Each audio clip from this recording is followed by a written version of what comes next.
Topic बताना है last का। Joining of civilian. अच्छा देखो, वो न्यू स्टूडेंट आया तो उसे मैं थोड़ा सा बता देता हूँ। देखो हम लोग रिवोल्ट ऑफ 1857 पढ़ रहे हैं, ठीक है? किस तरह से रिवोल्ट ऑफ 1857 स्टार्ट हुआ है। सबसे पहला स्वतंत्रता संग्राम है। एक एक करके सबको बताओ, बताइए। आप बताइए, नहीं तो क्या सिग्निफिकेंस है 1857 का? कुछ पढ़ाई वढ़ाई की है या बस आ गई हैं क्लास खुला तो? बताइए क्या सिग्निफिकेंस है 1857 के रिवोल्ट का, क्यों पढ़ना इंपॉर्टेंट है?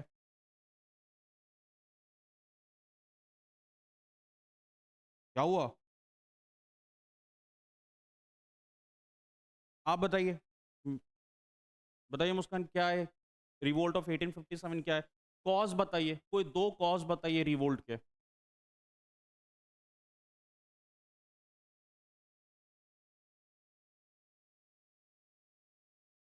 क्या हो रहा था? वो क्या हो रहा था?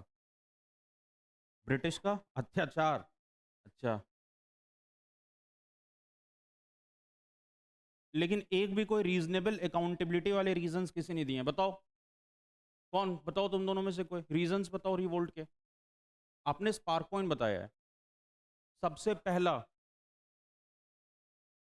इकोनॉमिक टैक्सेस हो रहा था। इसके साथ साथ मिलिट्री एक्सट्रैक्शन, गलत तरीके से इंडियन सोल्जर्स को ट्रीट किया जा रहा था। तीसरा, सोशल एंड रिलीजियस कॉस्ट, अभी जो आपने बताया पोर्क और बीफ के बारे में, ठीक है? हाँ। इसके बाद इसी में एक एक्ट आता है ना, रिलीजियस डिसेबिलिटी एक्ट। पढ़ा है किसने? कौन बता सकता है इसके बारे में? क्या है रिलीजियस? हाँ बताइए, आप दोनों में से कोई बताइए, क्या है रिलीजियस डिसेबिलिटी एक्ट?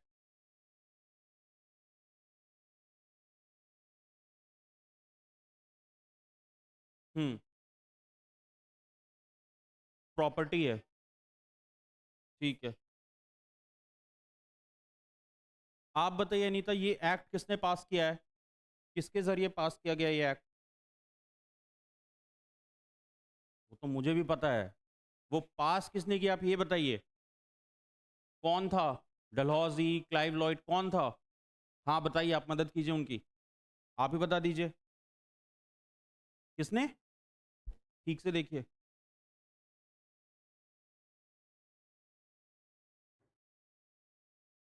तुम दोनों क्या गेस्ट अपीयरेंस के लिए आए हो? बताओ। बताओ कुछ कॉजेज बताओ, और रिवोल्ट के कॉजेज बताओ। इससे पहला वाला कौन सा चैप्टर था? हाँ, वो प्रॉपर्टी उसके उसके अंदर चला जाएगा, उसको मतलब वो प्रॉपर्टी चला जाएगा। तो कौन सा एक्ट है ये? इसे हम लोग कौन सा क्या कहते हैं? Doctrine of lapse. क्या कहते हैं इसे हम? Doctrine of lapse. अब डॉक्ट्रिन ऑफ लैप्स क्या है कि अगर किसी किंग की कोई बायोलॉजिकल सन नहीं है, ठीक है, तो उसकी सारी की सारी प्रॉपर्टी कौन ले जाएगा? और इससे सबसे ज्यादा सफर कौन सा स्टेट हुआ था? क्लियर है यहाँ तक की बात? क्विक रिवीजन हमने देख लिया। टॉपिक पे आते हैं। कोई क्वेश्चन फिर से हो तो हम लोग उसको डील करते चलेंगे। क्या था लास्ट का टॉपिक? पॉइंट बताना।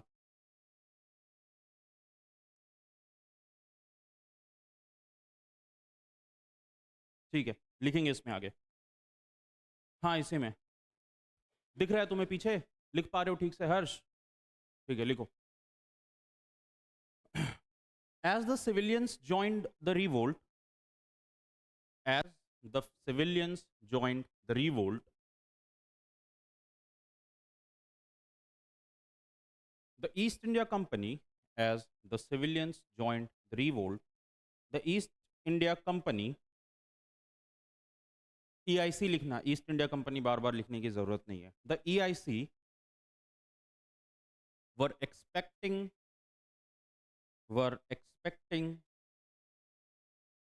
a minor disturbance. The EIC were expecting कैसा डिस्टर्बेंस? Minor disturbance. इन्हें लगा थोड़ा बहुत कुछ होगा, उससे ज़्यादा ये लोग कुछ क्या ही कर पाएंगे। क्लियर है यहाँ तक की बात? आगे बढ़ेंगे। लिखना नेक्स्ट। अच्छा, अगर हम लोग थोड़ा सा देखें तो रिवोल्ट में कौन कौन लोग इफेक्ट हुए थे? Small business owner, good. दूसरे? हाँ हाँ, हैंडीक्राफ्ट्स वगैरह, पेंटर्स।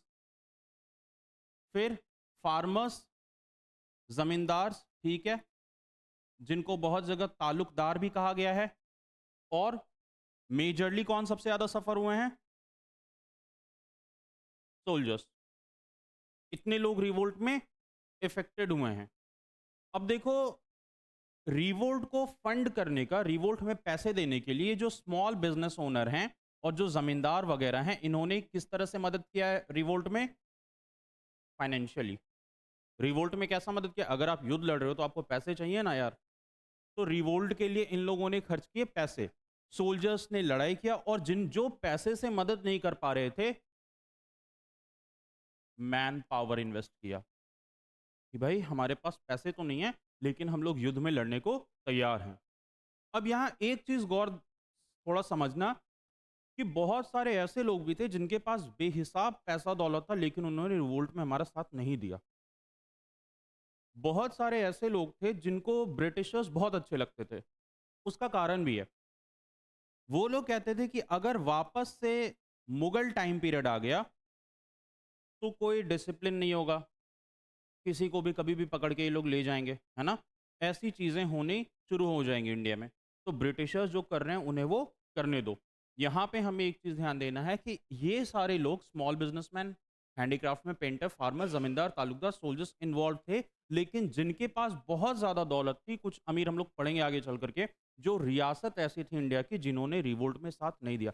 साथ देने की तो इंडिया की साथ देने की बात छोड़ दो, इन लोगों ने ब्रिटिशर्स का साथ दिया इसमें। ठीक है?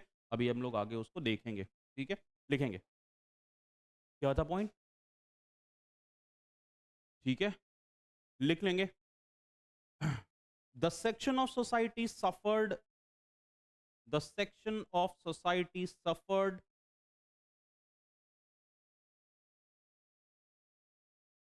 मेजरली, इन सबका नाम लिख लेना जो जो सफर हुए हैं। ठीक है?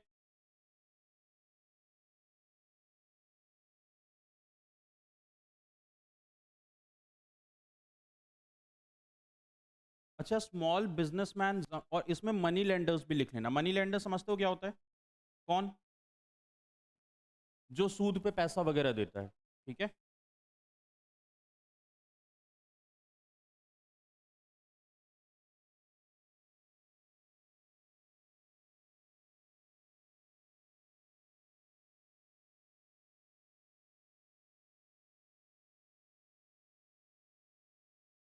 लिख लिया सबने? हो गया? अब हम लोग देखते हैं, हम लोग ये देख चुके हैं कि रिवोल्ट स्टार्ट होने वाला है, हम लोग ने स्पार्क पॉइंट देख लिया, जो लोग इसमें बहुत ज़्यादा सफ़र किए हैं हम लोग उनको देख लें। अब देखते हैं टॉपिक डालना।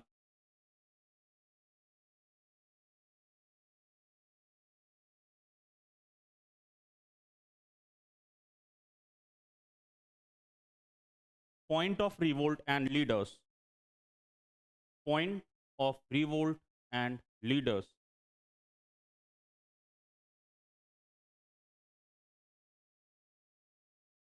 Point of revolt and leaders. ठीक है? देखो हर्ष, ऐसा है, एक मिनट, बात नहीं, ज़्यादातर जो रिवोल्ट हुआ है वो कौन से, कहाँ पे हुआ है? समझ में आया? ये जो अभी हम लोग रिवोल्ट के पॉइंट्स पढ़ेंगे ना, जिन जगहों के, वो मैक्सिमम वैसे जगह हैं जो इंडिया के, सबसे पहला टालना, दिल्ली। सबसे पहले दिल्ली। कौन है दिल्ली में रिवोल्ट का leader? Bahadur Shah Zafar.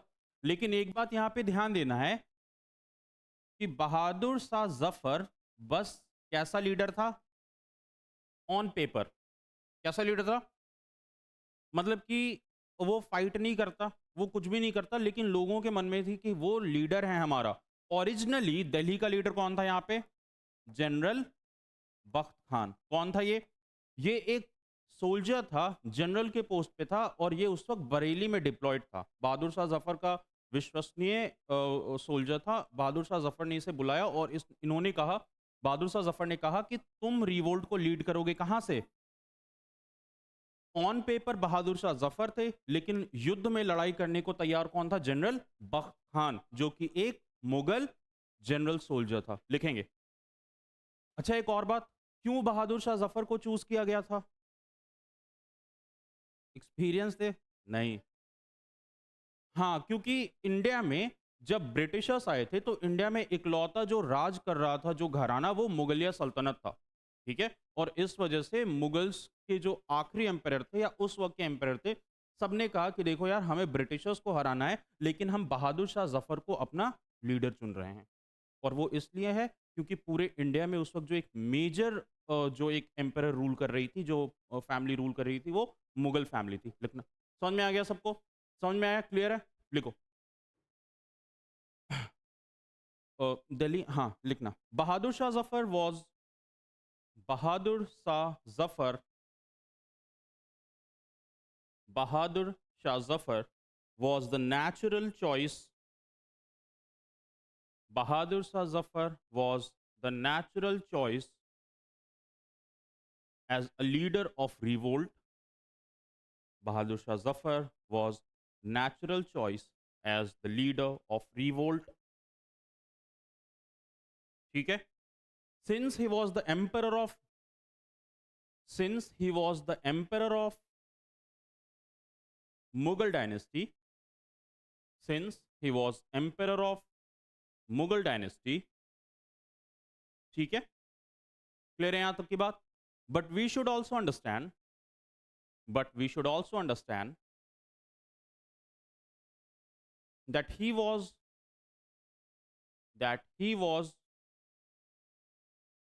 leader on paper. He was leader on paper. Clear है? The real leader of revolt, the real leader of revolt was General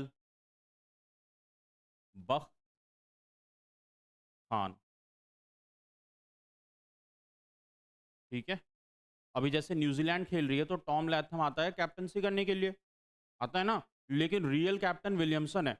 वो देखोगे, वो जब भी ब्रेक वगैरह होता है तो वो एक पानी-वानी लेकर के जाता है और सारी चीज़ें बताता है। तो उस तरह से देखो तो विलियमसन ऑन पेपर कैप्टन है, रियल कैप्टन कौन है? Tom Latham. क्लियर है यहाँ तक की बात? जनरल बख्त खान। एक और चीज़ यहाँ पे ध्यान रखना कि बहादुर शाह जफर सबसे वीक लिंक था पूरे रिवोल्ट का। He was the weakest link, क्योंकि लड़ खुद से नहीं ना रहा था यार। अगर मान लो कल के टाइम में एक ऐसा सिचुएशन देखो कि बहादुर शाह कह रहा है कि नहीं यार, बख्त खान को कह रहा है कि हमें इस तरह से वॉर को ले जाना चाहिए, और बख्त खान बोलेगा जी नहीं, जनरल मैं हूं, मुझे ज़्यादा एक्सपीरियंस है, सेना मेरी है, मैं जिस तरह चाहूँगा लड़ाई उस तरह से होगी। तो यहाँ पे कहना गलत नहीं होगा कि Bahadur Shah Zafar was the weakest link in revolt of 1857। लिख लेना ये point. Bahadur Shah Zafar was the weakest link, Bahadur Shah Zafar was the weakest link in revolt of 1857.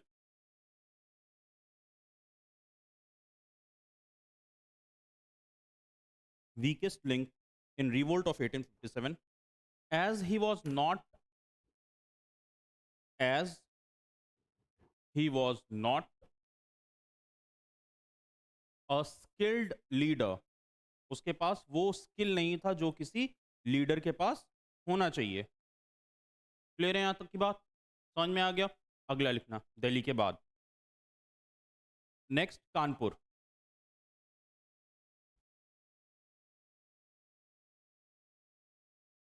ठीक है, लिखो। अच्छा देखो, कानपुर में जो लोग अभी किंग हैं, अभी मतलब इस टाइम की पीरियड की बात कर रहा हूं, वो आए हुए हैं महाराष्ट्र से। कहां से आए हुए हैं? कानपुर के रूलर पेशवाज हैं। कौन हैं?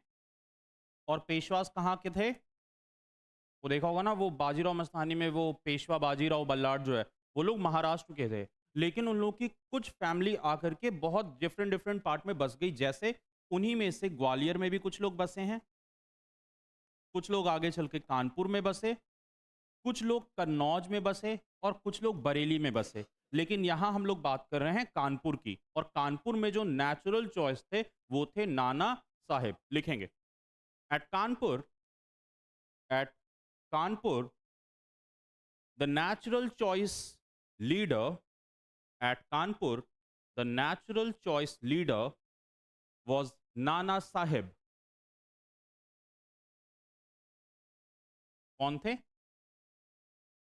नाना Saheb, who was the adopted son of who was the adopted son of last Maratha Peshwa, who was the adopted son of last Maratha Peshwa Bajirao II.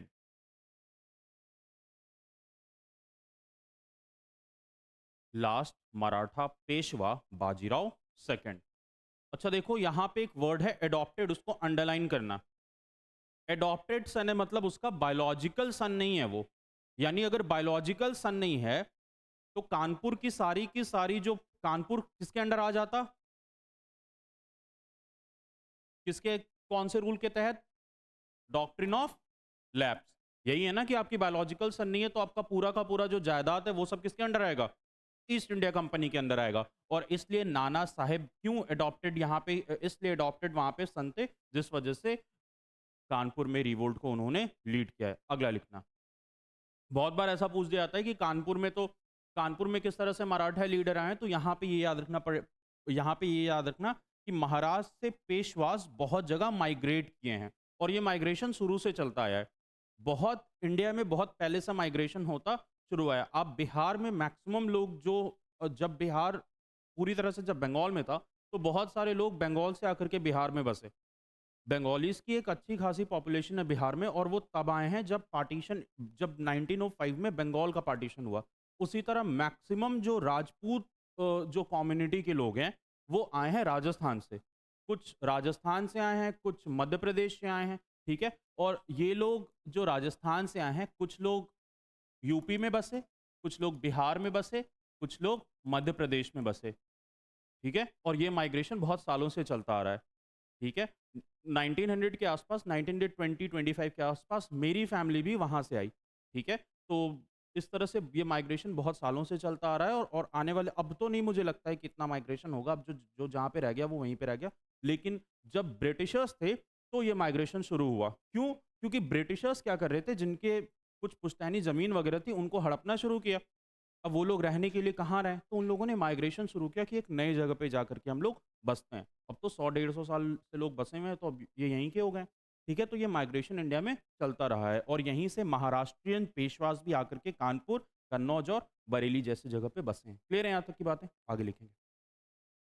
Kanpur के बाद नेक्स्ट लिखना लखनऊ। समझ में आ रहा है हर्ष? नहीं आया समझ में तो पूछ लेना, ठीक है। नेक्स्ट, कानपुर के बाद लखनऊ लिखना। अच्छा एक बात, लखनऊ में यहाँ पे अभी जो टाइम पीरियड चल रहा है, यहाँ पे लखनऊ है नवाब्स का। किसका? नवाब और निज़ाम दो मुस्लिम कम्युनिटी हैं और यहाँ पे आपको मुस्लिम कम्युनिटी में ये लोग रॉयल स्टेटस वगैरह रखते हैं। तो नवाब लखनऊ में है और निज़ाम्स कहाँ पे हैं? हैदराबाद में, ठीक है। बिरयानी दोनों ही जगह की अच्छी है, लेकिन लखनऊ की बिरयानी ज़्यादा अच्छी है यार, हैदराबाद में कुछ खास नहीं है। ये सबसे बेकार कैलकाटा का बिरयानी है, कुछ है ही नहीं। क्या कह रहे हो? हाँ, निज़ाम और वो लोग आए थे पाकिस्तानी, वो लोग कह रहे थे कराची से भी अच्छी है। क्यों नहीं अच्छी रहेगी यार? वहाँ पे खा ही नहीं पा रहे होगे तुम लोग, ठीक है। उन लोग का अपना फंडा फिक्स है, वर्ल्ड कप तो हार ही गए हैं, 9 मैच आराम से अपना खेलते हैं, जो होगा देखा जाएगा, है ना। हाँ, इधर से उन लोग को कुछ हम लोग पैक वैक करके भी दे देंगे, ठीक है। तो इस तरह से यहाँ पे लिखना लखनऊ। लिखो Begum Hazrat Mahal, Begum Hazrat Mahal, Begum Hazrat Mahal was then the leader of revolt, was then the leader of revolt, ठीक है। as the EIC, as the EIC wanted Lucknow, as the EIC, अच्छा देखो मैं लखनऊ अगर कह रहा हूं तो मैं बस लखनऊ शहर की यहाँ पे बात नहीं कर रहा हूं, मैं एक पर्टिकुलर जगह की बात कर रहा हूं, अवध, ठीक है। लखनऊ के तकरीबन 100 किलोमीटर आसपास के एरिया को हम कहते हैं अवध। जिस तरह हमारे यहाँ है ना मगध, तो वहां पे है अवध। और इसी में प्रेजेंट डे लखनऊ, अयोध्या, मलिहाबाद, सुल्तानपुर, ये सारे एरियाज हैं जो अवध में आते हैं। वहां पे अवधी बोली बोली जाती है ना। अवधी बोली जहां पे बोली जाती है वो जगह है अवध। और यहीं पे अवध का जो सबसे ज्यादा इंपॉर्टेंट जो वहां पर सेंटर था वो था लखनऊ। जिस तरह वेस्ट बंगाल में कोलकाता बहुत ज़्यादा रिचनेस के लिए मशहूर था, बहुत ज़्यादा पैसा था, वहीं अवध में जहाँ पे सबसे ज़्यादा पैसा था, वो जगह था लखनऊ। कारण बहुत पहले से बहुत पहले से नवाब वगैरह रह रहे थे। मुगलिया काल में बहुत सारी चीज़ यहाँ पे बनी। ज़्यादातर जो छोटे-मोटे बिज़नेसमैन थे वो तो रहे ही, जो बड़े-बड़े भी जो बिज़नेसमैन थे वो दिल्ली से पलायन करके आ गए हैं लखनऊ। और इस वजह से लखनऊ में बहुत बेइंतहाशा पैसा था, जिसकी वजह से ब्रिटिशर्स को था कि किसी तरह लखनऊ पे पूरा कब्ज़ा अगर ईस्ट इंडिया कंपनी का हो गया, तो लखनऊ के साथ-साथ यहाँ पर के रेवेन्यू पे भी हमारा कब्ज़ा हो जाएगा। ठीक है? लिखेंगे आगे। क्या था पॉइंट? ठीक है, लीडर ऑफ द रिवोल्ट, ठीक है। अगला एक ना, फैजाबाद। हाँ, यूपी में ही भाई, लखनऊ के बगल में 60 किलोमीटर दूर पे है। ठीक है, फैजाबाद लिखेंगे। Just just 50 to 100 kilometres from Lucknow, just 50 to 100 kilometres from Lucknow. अब फैजाबाद का नेम नेम चेंज होकर के अयोध्या हो गया है। राम जन्मभूमि जहाँ है ना, वो जगह फैज़ाबाद ही है। उसका नाम अयोध्या था, फिर मुगल काल में नाम फैज़ाबाद हुआ और अब फिर से अयोध्या हुआ है। तो ये जो मैं अगर फैज़ाबाद कह रहा हूँ, तो ये अभी प्रेज़ेंट डे जहाँ पे राम मंदिर का निर्माण हो रहा है, वहाँ की बात हो रही है। लिखेंगे, ठीक है? मौलवी अहमदुल्लाह मौलवी Ahmadullah who once migrated from Kerala who once migrated from Kerala, joined hands with Begum Hazrat Mahal of Lucknow,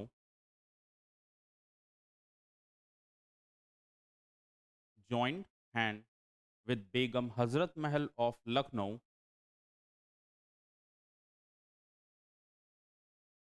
and with Begum Hazrat Mahal of Lucknow, क्योंकि आसपास थे दोनों लोग, ठीक है? बेगम हजरत महल और मौलवी अहमदुल्ला और नाना साहब, ये तीनों आसपास ही थे। देखो, कानपुर, लखनऊ और अयोध्या एकदम आसपास की जगह है, ठीक है? 3 से 4 घंटे आसपास का टाइम पीरियड है इनके बीच में। तो इन तीनों ने कहा कि देखो, अवध में ब्रिटिशर्स के खिलाफ लड़ाई हम लोग करेंगे। और इसमें से भी मौलवी अहमदुल्ला ने बहुत बढ़ चढ़ करके हिस्सा लिया था।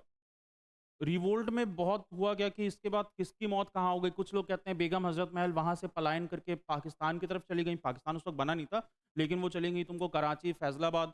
कुछ लोग कहते हैं कि उनकी डेथ हो गई। नाना साहब का भी कुछ ख़ास पता चला नहीं। मौलवी अहमदुल्लाह की मौत हो गई थी और इस तरह से धीरे-धीरे जितने भी लोग थे रिवोल्ट के, वो ख़त्म होते चले गए।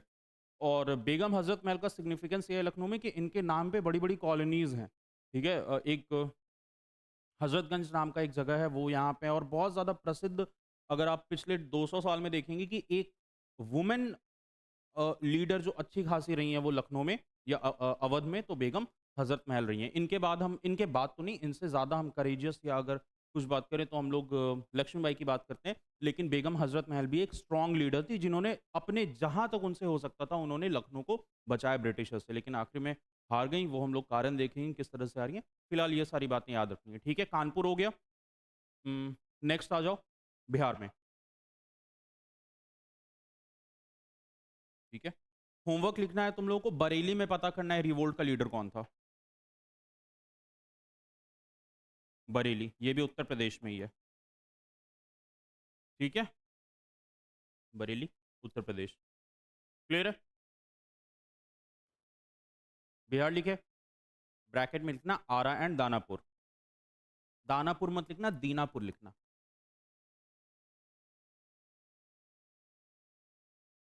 ठीक है? लिख लेते हैं पहले, फिर देखेंगे। लिखेंगे, the fire of revolt the fire of revolt was not only the fire of revolt was not only igniting in Uttar Pradesh, northern province भी अगर चाहो तो, नहीं उत्तरी प्रदेश लिखो। अच्छा, यूनाइटेड लिख लियो क्या? इग्नाइटेड इन उत्तर प्रदेश, ठीक है? In Uttar Pradesh, but also in Bihar, but also in Bihar, and one of the most important leader and one of the most important leader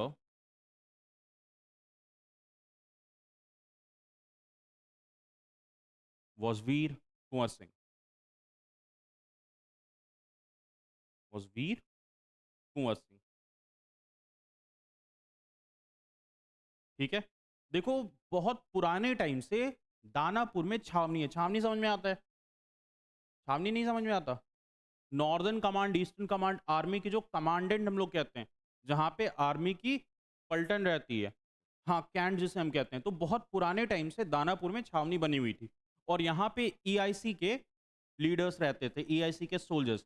लेकिन दानापुर में रिवोल्ट लीड हो रहा है और उसके थोड़े ही दूर वेस्ट बंगाल में तुम्हें पता होगा रिवोल्ट शुरू हो चुका है, क्योंकि वहाँ पे मंगल पांडे को फांसी दे दी गई थी, है ना? उस वाले रीजन में। तो ये धीरे-धीरे जो था ना, बगावत का आग वो दानापुर तक पहुँच चुका था। और यहाँ पर के भी जो सोल्जर्स थे उन्होंने कहा कि हम अंग्रेज़ों का साथ नहीं देंगे, हम लोग आर्मी में कुछ भी नहीं करेंगे, हमें आर्मी से भैया निकाल दो, मार दो, लेकिन हम तुम्हारे साथ युद्ध नहीं करने वाले। और यहीं पे आरा से वीर कुंवर सिंह ने अपनी फौज को तैयार किया और दानापुर आए और इन्होंने ईस्ट इंडिया कंपनी के खिलाफ लड़ाई की और यहाँ पे युद्ध में जीते भी और घायल हो गए, आगे चल करके इनकी मौत हो गई। लेकिन पूरे बिहार में अगर कोई सबसे कैरिस्मेटिक लीडर रहा है रिवोल्ट का, तो कुंवर सिंह रहे हैं, और वो भी जब वो 80 साल के हो गए थे तब। आप ये सोचो, 80 साल की मैं बात कर रहा हूँ और उस वक्त उन्होंने लड़ाई की और अच्छी खासी लड़ाई की है। उस वक़्त जो आपको एविडेंस के तौर पे अगर आप देखना चाहें, तो आज भी शायद पटना म्यूज़ियम में या बहुत पुराने दस्तावेज़ों में ये कहा गया है कि जब वो लड़ रहे थे तो ऐसा लग रहा था कि कोई बहुत बूढ़ा शेर लड़ रहा है। आप ये सोचो, 80 साल में उन्होंने लड़ाई की है। वो अलग बात है कि फिर वो घायल हो गए। घायल होकर के जब वो गए और उन्होंने देखा कि उनको गोली लग गई है उनके आर्म्स में, तो उन्होंने अपने बाँह को काट के गंगा जी में प्रवाहित कर दिया। हाँ, सोचो, 80 साल की उम्र की बात कर रहा हूँ। लेकिन फिर वही बात है ना कि वो लड़ फिर बस बिहार के लिए रहे थे, ये भी बात है। अगर वो पूरे इंडिया के लिए ऐसे पैन इंडिया में लड़ते, है ना? और यहाँ तुम लोग थोड़ा सर्दी-खाँसी होता है, अरे यार आज क्लास ही नहीं जाएँगे, ऐसा नहीं चलता, ठीक है? वो थोड़ा-सा शादाब खान को चोट लग गया, वो बोला हम खेलेंगे ही नहीं, ठीक है? कुछ नहीं चोट लगा था यार, वैसे तो रोज़ लोग गिरते रहता है, मेरे गली मोहल्ले में बाइक से लोग गिरते हैं वैसा। उसको था कि पाकिस्तान हारेगी, भैया हमें नहीं खेलना है, हमको बाहर बिठा दो, ठीक है? तो वो ऐसा ही करके किया था। ये सब बहुत पुराना ट्रिक है यार, ये सब क्या कर रहा था, ठीक है? तो वीर कुँवर सिंह यहाँ पे नेचुरली इन्होंने लीड किया, अंत में उनकी मौत हो गई, लेकिन लड़ते-लड़ते मरे। सबसे ज़्यादा जो एक अहम बात थी कि ब्रिटिशर्स को अगर बिहार में कोई लीडर नहीं होता ना, तो आराम से पूरे बिहार पे बुरी तरह से कब्ज़ा करना कोई बड़ी बात नहीं थी। लेकिन उन्होंने क्या किया, जो मेन छावनी था दानापुर का, यहीं पे इन्होंने आकर के छावनी को हथिया और यहीं से ये लड़ना शुरू कर दिए। अच्छा खासा टाइम, अच्छा जो बढ़िया फाइट होता है वो ब्रिटिशर्स को इन्होंने दिया। लिखा हुआ है इनका एविडेंस पटना म्यूज़ियम में भी है और बहुत पुराने दस्तावेज़ों में भी लिखा गया है कि वीर कुँवर सिंह उतने जिस एज में मैक्सिमम लोग मौत हो जाती है उस उम्र में वो उन्होंने लड़ाई लड़ी है। ठीक है? तो ऐसे बहुत सारे लीडर्स हमारे रहे हैं। ठीक है? और कितना डाउनग्रेड हो गया है बिहार का सोसाइटी अब देखो। ठीक है? एक टाइम पे जहाँ हम लोग इतना बेहतरीन फाइट किए थे, सारा कुछ था हमारे पास, आज देख लो हालत। एक हमारे पास ढंग का स्टेडियम नहीं है यार, यहाँ पे हम लोग मैच करा सकें। लखनऊ में देखो कितना तगड़ा स्टेडियम है यार, हमारे यहाँ ये हाँ, वो मैं सुन ही रहा हूँ पिछले 4 साल से बन रहा है। बनेगा, वो बनेगा। वो हाँ, वो कोहली की आने वाली जनरेशन खेलेगी वहाँ पे, ठीक है? एक था यहाँ पे बहुत पहले वहाँ मैच हुआ था एक, लेकिन उसके बाद होना चाहिए यार। आप सीधी-सी बात कहो, बिहार के मैक्सिमम प्लेयर्स वेस्ट बंगाल में खेलते हैं और झारखंड में खेलते हैं। ठीक है? ईशान किशन को कोई बिहार का नहीं कहता। वो कहता है कि झारखंड और वेस्ट बंगाल से खेलता है। भाई यहाँ पे भाई बगल में यार रहने वाला कंकड़बाग में रहता है वो। ठीक है? उसकी फैमिली और कहता है कि वो बिहार का नहीं है। तो इसमें हमारी गलती है, जो लीडर्स हैं उनकी गलती है यार कि आप वो प्लेटफ़ॉर्म नहीं तैयार करके दे रहे हो। वरना कितने अच्छे-अच्छे प्लेयर्स यहाँ पे हैं। ठीक है? हारिस रऊफ से अच्छा बॉलिंग करने वाला लड़का सब बैठा हुआ है ना? चलो नेक्स्ट दानापुर हो गया, आगे लिखना। बिहार हो गया ना ये वाला, ठीक है? लिखना। ईच झांसी भी होमवर्क है, ठीक है? बरेली और झांसी होमवर्क है। झांसी में तो ईज़िली पता है क्या है, लेकिन क्यों हुआ है ये थोड़ा-सा पता करके आना। एक हिंट दे रहा हूँ, डॉक्ट्रिन ऑफ लैप्स को लागू किया गया था झांसी में। लिखना आगे। All these leaders all these leaders all these leaders had had all these leaders had Bahadur Shah Zafar, बार-बार बहादुर शाह ज़फ़र नहीं, ज़फ़र करके लिख लेना। Had Bahadur Shah Zafar as their main leader. इन सारे लीडर्स के मेन लीडर कौन है? बहादुर शाह ज़फ़र, ठीक है? Each and every leaders each and every leader fought with courage, fought with courage and discipline and discipline, which resulted in which resulted in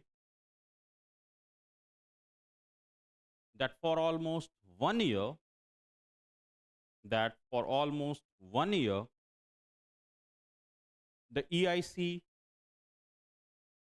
that for almost 1 year the EIC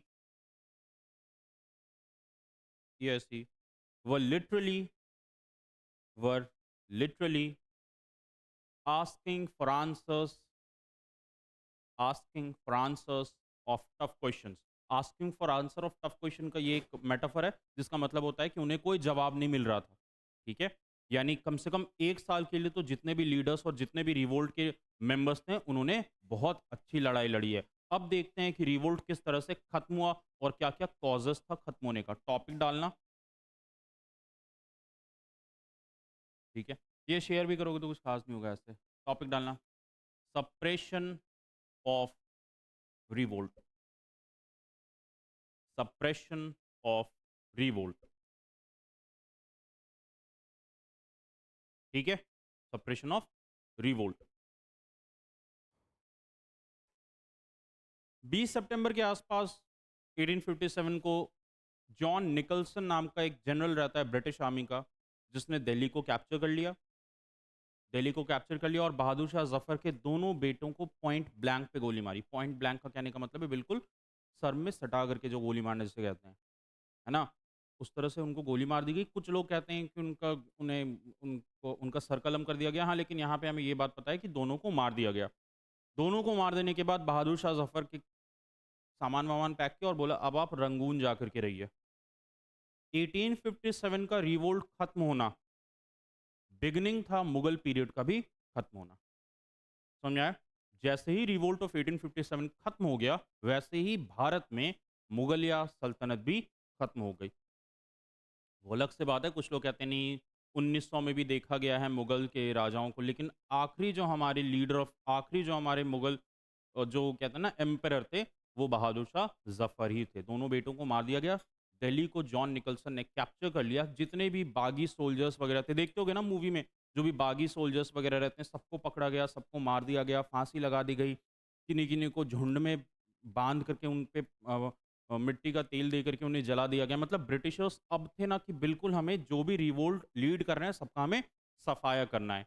और ये starting हुआ था दिल्ली से, जहां बहादुर शाह जफर को वापस Rangoon भेज दिया। कुछ सालों के बाद उनकी मौत हो गई। रंगून, यंगून, बर्मा, जिसे तुम जिस नाम से बुलाना चाहो ये वही नाम है, लिखेंगे।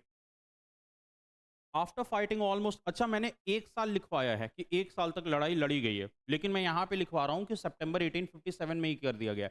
अब दिल्ली आज कैप्चर हुआ, कानपुर कल होगा। ठीक है, इस तरह से पूरे 1 साल के करीब में जितने भी मैंने पॉइंट्स लिखवाए हैं, जहां जहां पॉइंट हुआ था रिवोल्ट का, वो सब धीरे धीरे धीरे धीरे कैप्चर हो जाएगा। लेकिन स्टार्टिंग पॉइंट कहां से हुआ है? दिल्ली से। क्योंकि देखो वो कहावत है ना कि आप चेस में अगर राजा को ही गिरा दो तो आप ऑटोमेटिकली हार जाओगे। तो ईआईसी ने कहा कि सबसे पहले जो स्पार्क पॉइंट वाला जो पॉइंट है ना, जहां से रिवोल्ट शुरू हुआ है, वहां पे हम लोग हराते हैं। और इस वजह से बहादुर शाह जफर और दिल्ली को चुना गया। लिखेंगे फॉर ऑलमोस्ट फाइटिंग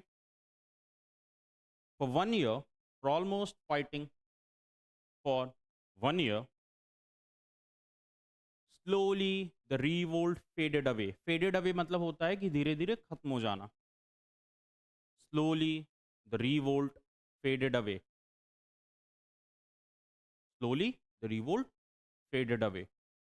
ठीक है, as Delhi was the main point of revolt, as Delhi was the main point of revolt, British captured it। अगर मैं EIC बोल रहा हूं तो भी ब्रिटिश ऐसा करके समझना, ठीक है।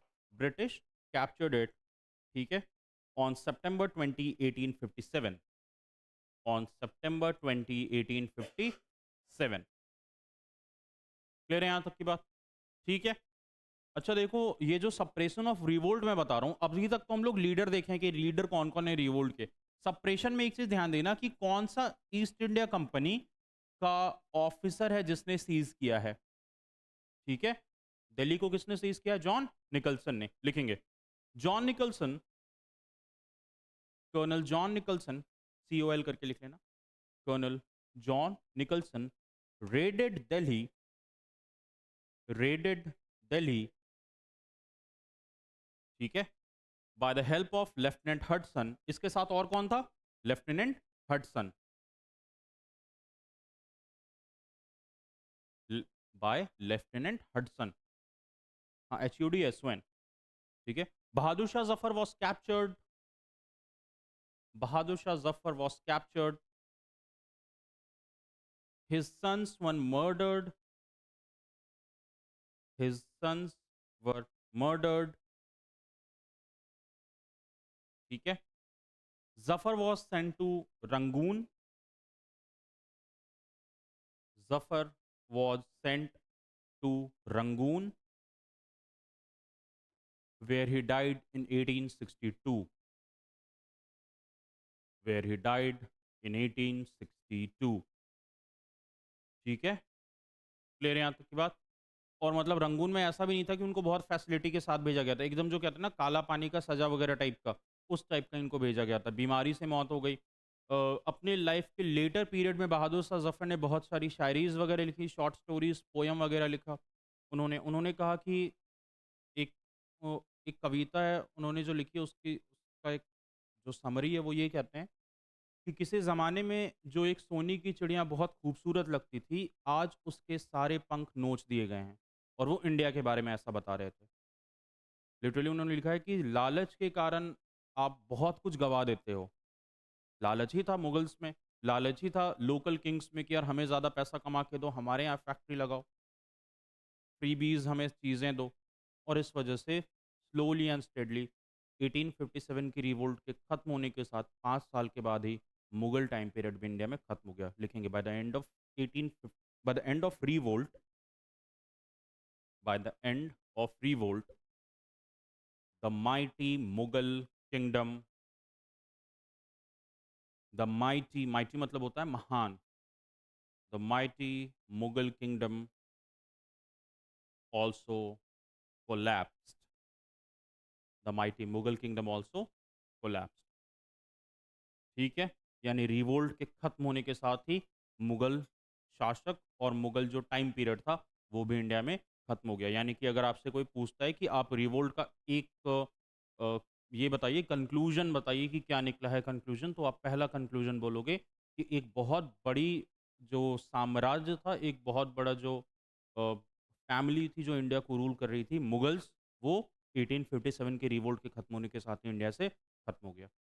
क्लियर है यहाँ तक की बात? वो अलग बात है, इसके कुछ राजा थे, लेकिन आखिरी जो राजा थे वो बहादुर शाह जफर ही हम लोग कंसिडर उनको करते हैं, क्योंकि पूरा इंडिया उनको कंसिडर करता था। उनके खत्म होने के बाद, उनके दोनों बच्चों को मार देने के बाद कौन आया कौन गया कुछ खास पता नहीं।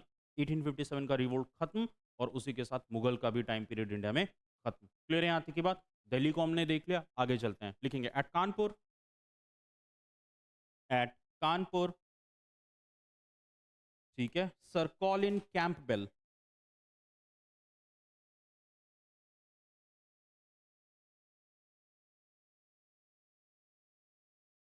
नाम लिख लो,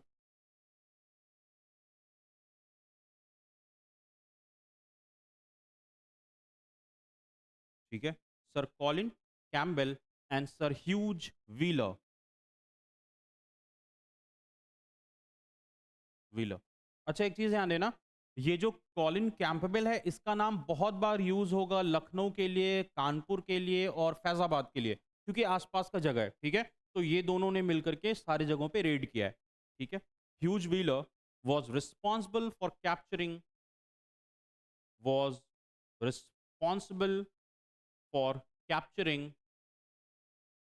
कौन सी जगह को? Kanpur, was responsible for capturing Kanpur. Nana Sahib was defeated here. Nana Sahib was defeated here. ठीक है। कुछ लोग कहते हैं कि वो नेपाल चले गए, युद्ध में उनको आखिरी बार कभी देखा नहीं गया। दिसंबर दिसंबर 1857 में लड़ाई लड़ी गई। कुछ लोग कहते हैं कि वो नेपाल चले गए, कुछ लोग कहते हैं कि नहीं उनकी मौत हो गई, कुछ लोग कहते हैं उन्हें नेपाल में देखा गया, काठमांडू वगैरह के आसपास। तो हमारे पास कोई एग्जैक्ट एविडेंस नहीं है कि क्या हुआ नाना साहब के साथ। एक बात जो हम जानते हैं कि रिवोल्ट जैसे ही वहाँ पे सप्रेस हुआ, नाना साहेब कानपुर से चले गए। फिर यहाँ तक की बात लिखेंगे एट लखनऊ, ये दोनों नाम लिखना और दो और नाम लिखवाऊंगा। एट लखनऊ, हाँ,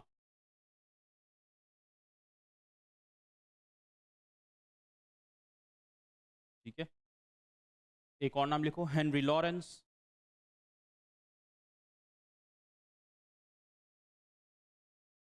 लॉरेंस, पीछे बिश्नोई मत लगा देना।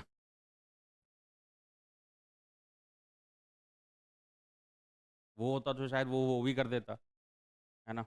Henry Lawrence Johnson English and Johnson English, ये वो ब्रिटिश ऑफिसर्स हैं जिन्होंने किसको कैप्चर किया है?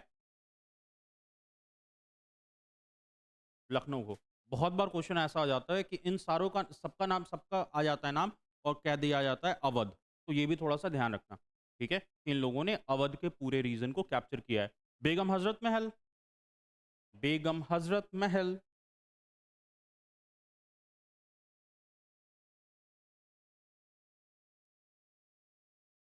हाँ, इनके बारे में भी हमें कुछ खास पता नहीं है क्या हुआ इनका। छोटा सा बेटा था, शायद उसकी मौत हो गई और ये शायद फिर यहाँ से स्केप करके चली गई। कुछ लोग कहते हैं कि रिवोल्ट खत्म होने तक ये लखनऊ में रुकी हैं। एक जगह है, और एक भूल भुलैया नाम का एक जगह है, वो पजल टाइप का है लखनऊ में, बड़ा इमाम वो मूवी किसी ने देखा है, जॉली एलएलबी? उसके लास्ट सीन में आता है ना, जब वो मूवी खत्म होता है, एक बच्चा करके उसका स्कूटर ऐसा साफ कर देता है तो उसके मुंह पे पानी वो डाल देता है। पीछे एक बहुत बड़ा दरवाज़ा है, रूमी दरवाज़ा कहते हैं उसे लखनऊ का, और उसी के अंदर जाओगे तो ओल्ड लखनऊ शुरू हो जाता है। तो वहाँ पे तुमको बड़ा इमाम बाड़ा और छोटा इमाम बाड़ा, तो और वो दोनों के अंदर में ना एक सुरंग टाइप का लिंक है। ऐसा सुरंग दोनों जगहों के बीच में बना हुआ है, और कहा गया है कि अगर आप अभी भी अगर बिना गाइड के अगर उस सुरंग में चले गए तो आपका नामुमकिन है निकलना, क्योंकि उसको बनाया ही गया था कि आप इमरजेंसी के टाइम में उसको यूज़ कर सकें। उसको इस तरह से बनाया था, लखनऊ के अवध के नवाब्स ने उसको इस तरह से बनाया था। कुछ लोग कहते हैं कि एक रास्ता उसका नेपाल में निकलता है, दूसरा चाइना, तीसरा पाकिस्तान और अफ़गानिस्तान में।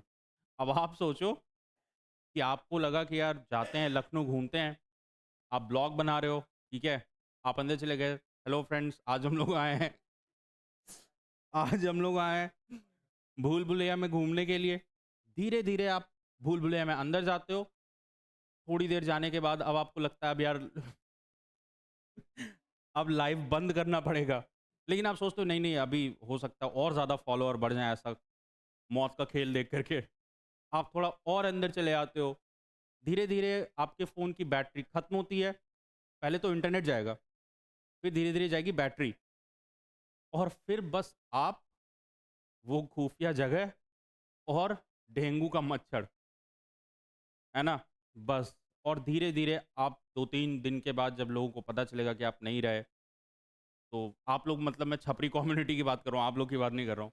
तो फिर एक वो फिर आप लोगों को वो बहुत सम्मान के साथ देखा जाएगा कि यार देश के लिए जान दे दिया। क्या कर रहा था? ब्लॉग बना रहा था भूल भुलैया दरवाज़ा में, ठीक है? क्योंकि बहुत सारे लोगों की मौत हुई है उसमें। बहुत सारे लोगों की मौत हुई है। कुछ लोग लालच के कारण कि क्या छुपा हुआ है जाएँ देखने के लिए। बहुत ऐसे लोग होते हैं ना, जनरली ये टीनेजर से 20-21 साल में जो लोग कहते हैं अरे यार चलो फन करेंगे देखने क्या, तो फन के चक्कर में बस वो लोग फिर कभी मिल नहीं पाते, और बहुत बहुत लोगों की इसमें मौत हुई है। तो अगर आप जाएँ लखनऊ तो गाइड के साथ जाएँ, उन्हें अच्छे से रास्ता पता रहता है कि कैसे-कैसे जाना है, कैसे नहीं जाना है, और वो भी कुछ हद तक। मान लो इतना दूर है ना तो वो लोग इतने दूर को अच्छे से जानते हैं।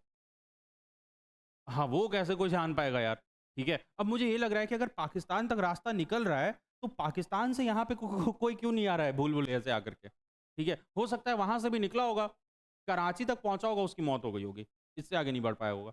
तो कुछ लोग कहते हैं बेगम हज़रत महल भाग गई वहाँ से बच्चे के साथ, कुछ लोग कहते हैं कि नहीं वो फिर अपना वो कहते हैं ना कि भेष बदल करके रहने लगना कहीं पे छुप करके, वो वहाँ पे ऐसा करके रहने लगी और धीरे-धीरे, धीरे-धीरे ये मामला भी वहाँ पे खत्म हो गया।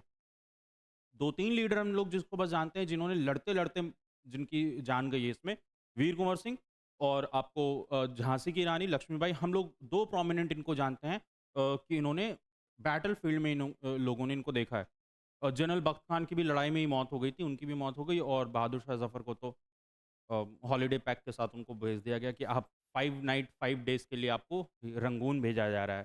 ठीक है, आप पासपोर्ट वगैरह तैयार करवा लीजिए। तो उनको फिर भेज दिया गया, बाद में मौत हो जाती है बेचारी की। उसके बाद भी कोई दफ़नाया नहीं, कुछ नहीं किया, ऐसे ही मतलब बहुत बुरा हाल हुआ। ब्रिटिशर्स ने इतना बुरा हाल कर दिया पूरे इंडिया का, नॉर्दर्न पार्ट को इतनी बुरी तरह से एक्सप्लॉइट कर दिया ना, कि जितना सारा का सारा पैसा था सबका सब यहाँ से खत्म हो चुका था। एक टाइम जो पूरा नॉर्थ इंडिया पैसे में डूबा हुआ था, अब सिर्फ गरीबी और मुफलिसी में का टाइम जीने वाला था। इंडिया का सबसे बेकार अकाल, जब मैंने कहा था कि लोग खाने लगे एक दूसरे को, डेड बॉडी को भी खाने को मजबूर हो गए, वो यही टाइम पीरियड था। तुम ये सोचो कि क्या उन्होंने कितना, मतलब एकदम क्या ही कहा जाए उनका, उन्होंने क्या किया। हाँ, बिल्कुल।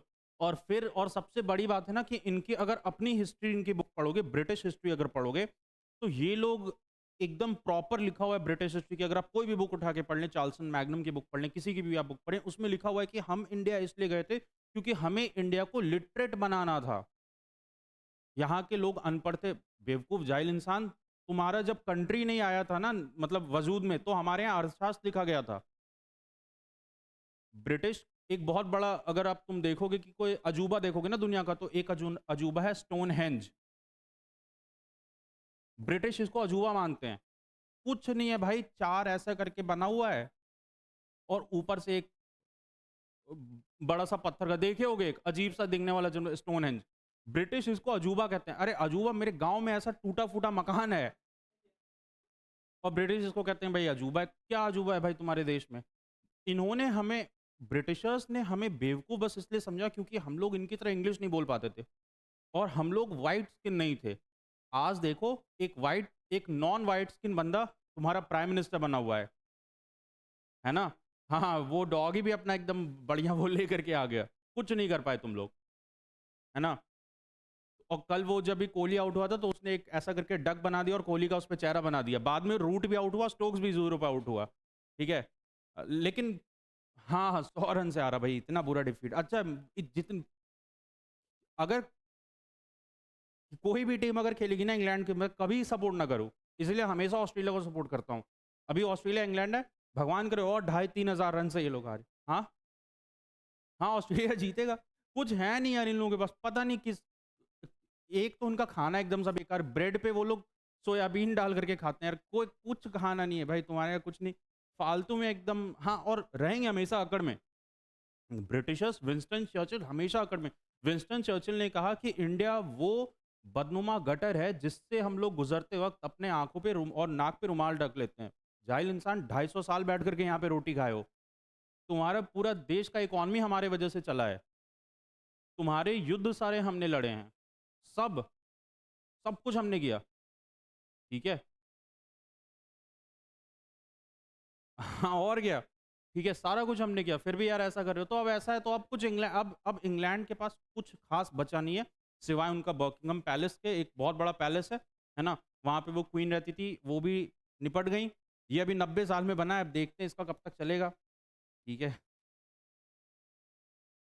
और सबसे तो डेथ हुई क्वीन की, यहाँ लोग मोमबत्ती जला करके, भाई दादी थी क्या तुम्हारी वो?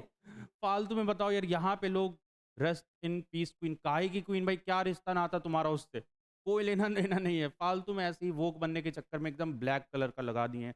क्वीन इज नो मोर, कितने साल रहेगी भाई? 95 साल में डेथ हुई है। बताओ। कुछ ऐसा भी तो नहीं कि हिस्ट्री में बहुत उन्होंने ऐसा कुछ किया है। कुछ भी नहीं है ऐसा कुछ योगदान। ठीक है। एक चीज हुआ है कि पहले इंग्लैंड में जो नेशनल एंथम होता था उसमें लिखा था ना, my lord save the queen. अब उन्होंने कहना शुरू कर दिया, my lord save the king. और ये ऐसा बदलते रहता है। ठीक है, ये बदलता रहेगा, फिर डेथ होगी, क्वीन किंग ऐसे बनता रहेगा। मुझे नहीं लगता ये ज़्यादा दिन तक इनका जो भी चलेगा। ठीक है, चल ही रहा है, लेकिन इनके अकॉर्डिंग था कि दुनिया की जो सबसे रॉयल ब्लड है ना, वो ब्रिटिशर्स हैं। ब्रिटिश अपने आप को ये कंसिडर करते थे कि दुनिया की सबसे ज़्यादा रॉयल ब्लड हम हैं, क्योंकि हमारे पास बहुत ज़्यादा पैसा है, बहुत ज़्यादा ये है। म्यूज़ियम उनका चोर बाज़ार है। दुनिया जहान से सारी लूटी हुई चीज़ उनके म्यूज़ियम में रखा हुआ है। उनके मतलब अफ्रीका, इजिप्ट, जर्मनी सारा कुछ वो तुमको अगर कहीं देखना हो तो अब तुम चले आओ ब्रिटिश म्यूज़ियम में। क्योंकि उनका कुछ है ही नहीं यार खुद का, कुछ भी नहीं है, सिवाय चाय पत्ती और बिस्कुट के। हाँ, वो अलग बात है कि चाय को पॉपुलर उन्होंने किया इंडिया में। ये शाम में जो हम लोग चाय पीते हैं ना 3 साढ़े 3 बजे, वो ब्रिटिशर्स का दिन है क्योंकि वो लोग 3 बजे, साढ़े 3 बजे चाय पीते थे। क्योंकि शाम में उनको वाइन पार्टी ऑर्गेनाइज़ करनी होती थी। थोड़े देर कुछ कुछ काम कर लें होश में, बाद में 6 बजे के बाद तो फिर होना ही है बेहोश। तो वो लोग ऐसा करते थे कि 3 बजे फिर चाय-वाय पीते थे। बहुत जगह पे चाय पीना टैबू माना जाता था, बिहार में भी बहुत जगह नहीं दिया जाता था चाय पीने बच्चों को, ठीक है? अब तो काया ही कल्प हो गया है, ठीक है? हाँ यार, बहुत मुझे तो बहुत दिन से याद है यार, बहुत बहुत लेट से चाय पीना शुरू किया। मतलब अभी भी अगर कुछ अ, घर के बड़े-बुज़ुर्ग चाय पीते देख लें तो बहुत विचित्र नज़रों से देखते हैं। तो सही में हाँ यार, सही में बहुत मतलब लेकिन उनको क्या ही पता कि चाय तो फिर भी ठीक-ठाक है, ठीक है। क्या था पॉइंट? कुछ सुने बेगम हज़रत महल, ठीक है। बेगम हज़रत महल fought her battle at Awadh, Awadh मतलब लखनऊ की बात। बेगम हज़रत महल fought battle at अवध, ठीक है। लीडर्स के नाम लिख लेना, ऑफिसर्स सारे नाम लिख ले, ठीक है। अरे यार इससे पहले जो सारे के सारे ब्रिटिश ऑफिसर्स थे, ठीक है।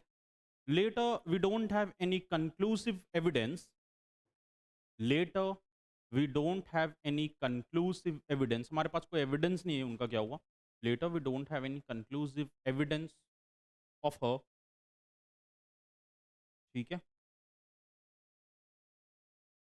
मौलवी अहमदुल्ला ऑल्सो फॉट, मौलवी अहमदुल्ला एविडेंस, हमारे पास कोई कंक्लूसिव एविडेंस नहीं है कि उनका क्या हुआ। मौलवी Ahmadullah fought and died in battlefield, इनकी डेथ हो गई लड़ते लड़ते। झांसी होमवर्क है पता है ना, झांसी कैप्चर किसने किया, ठीक है लिखेंगे। कर्नल नील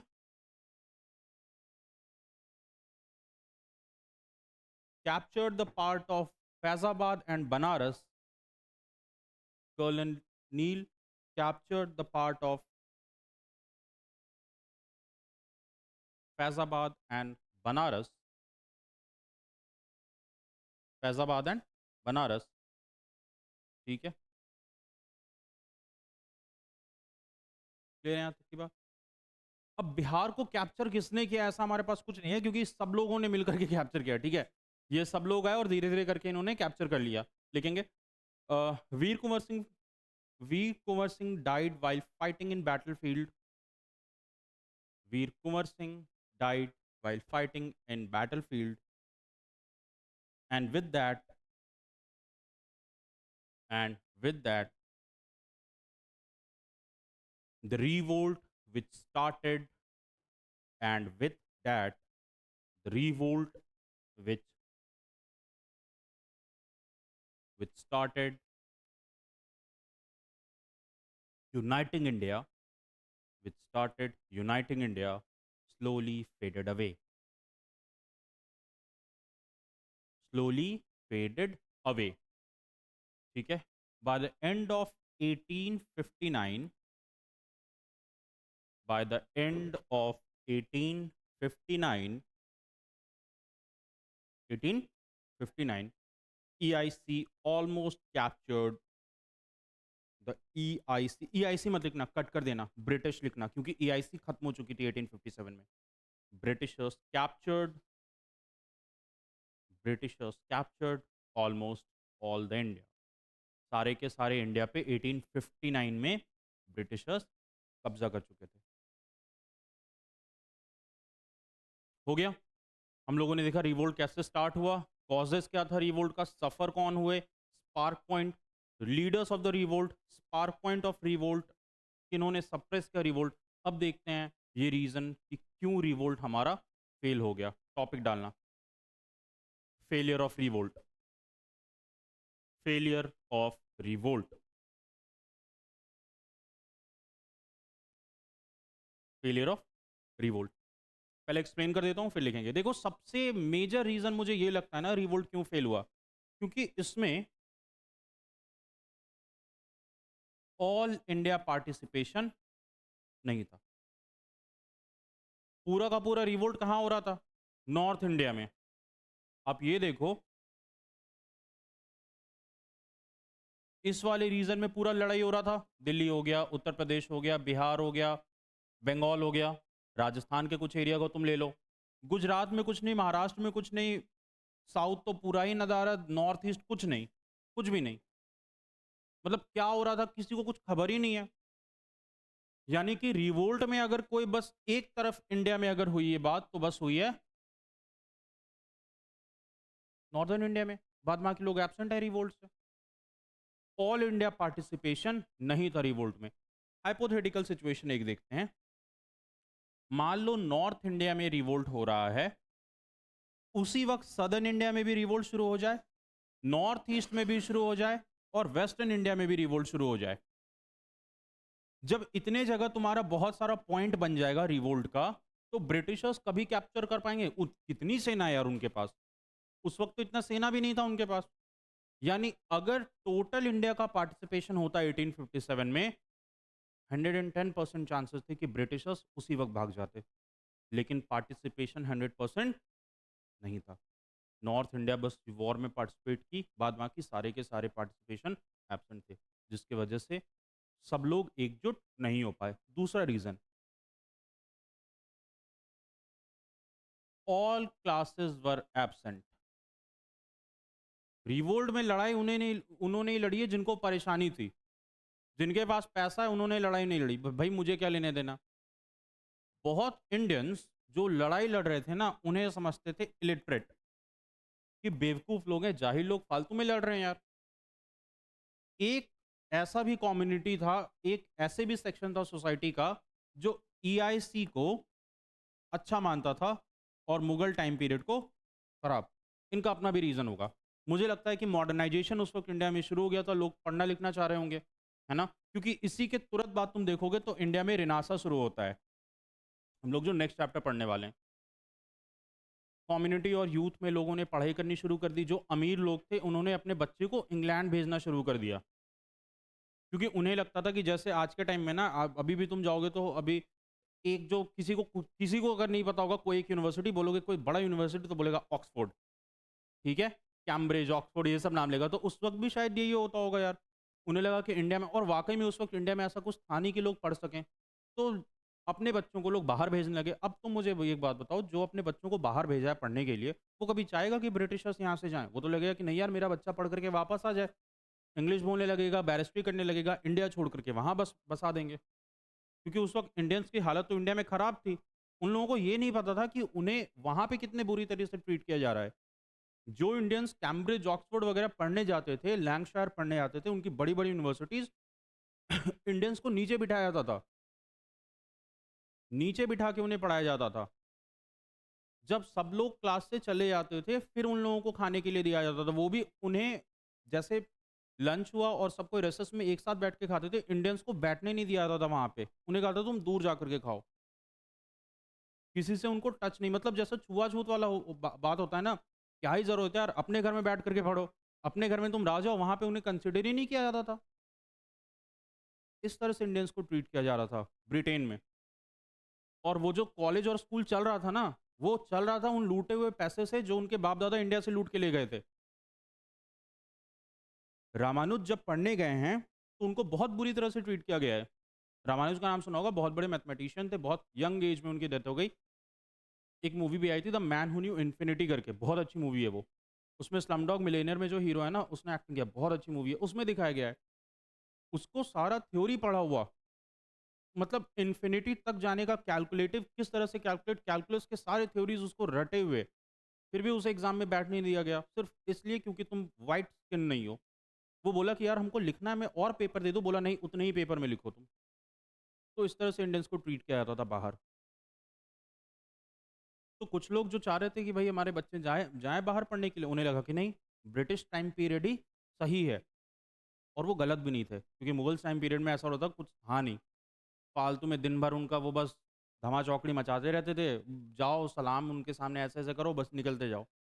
चोरी कर दी हो तो हाथ कटवा दिया गया। ब्रिटिशर्स के टाइम में कम से कम ये सब था कि अब 1773 में हम लोग देख पा रहे हैं कि ये सबसे पहले एक्ट में हमने देखा है कि अब ये सुप्रीम कोर्ट वगैरह खुलना शुरू हो गया है। तो लोगों के मन में एक आशा थी कि शायद एक बेटर सोसाइटी बने, और जब बेटर सोसाइटी कोई बना रहा है तो हम क्यों चाहेंगे कि वो यार बाहर चला जाए। तो ये भी फेलियर का एक कारण था कि पूरा का पूरा इंडिया का जो क्लास था वो इसमें आकर के पार्टिसिपेट नहीं किया। गरीब तबके के लोग और समाज के जो बहुत ज़्यादा पिछड़े हुए लोग थे, इन्होंने ही रिवोल्ट को लीड किया है और इन्होंने ही लड़ाइयाँ लड़ी हैं। बाद बाकी जिनके पास अच्छा खासा पैसा था, उनके लिए ये सब कुछ नहीं था, आराम से वो घर में बैठे हुए थे। लिखना शुरू करेंगे। पहला point, the absence of all India participation. The app समझ में आ रहा है हर्ष? The absence of all India participation. लिखना शुरू करना है इसमें। Absence of all India participation लिखेंगे। While the revolt, while the revolt was only ignited, ignited मतलब जलना। While the revolt was only ignited in the northern part of India, while the revolt was only ignited in the northern part of India, the rest of India was untouched. The rest of India was untouched. ठीक है, समझ में आया सबको? Clear? It was easy for Britishers. It was easy for Britishers to control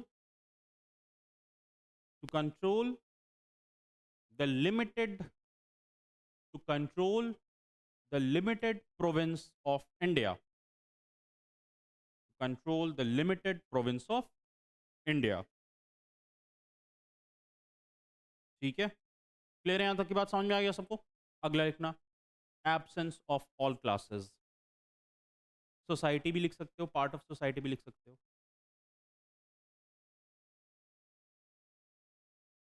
absence of all class. ठीक है, लिखना शुरू करेंगे। People who fought in this revolt, people who fought in this revolt were generally from people who fought in this revolt was generally from working class, were from working class society, working class society। ठीक है, while the big while the big zamindars, अच्छा ये जो मैं जमींदार और तालुकदार लिखवाया था ना, वो थे जिनके पास थोड़ी बहुत जमीन थी, लेकिन जो बड़े बड़े जमींदार थे उन्होंने कुछ हेल्प नहीं किया। while the big zamindars and people with rich resources and people with rich resources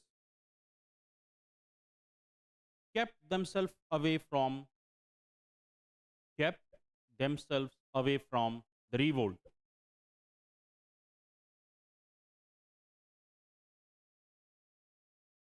ठीक है, क्लियर है यहां तक की बात? The educated class wanted the educated class wanted an English society. जो पढ़े लिखे लोग थे उन्हें कैसी सोसाइटी चाहिए थी? इंग्लिश। इंग्लिश मतलब ये नहीं कि सब लोग इंग्लिश बोलें, मतलब अब मॉडर्न तरीके से वो लोग रहना चाह रहे थे। The educated wanted English society because they did not wanted India because they did not wanted India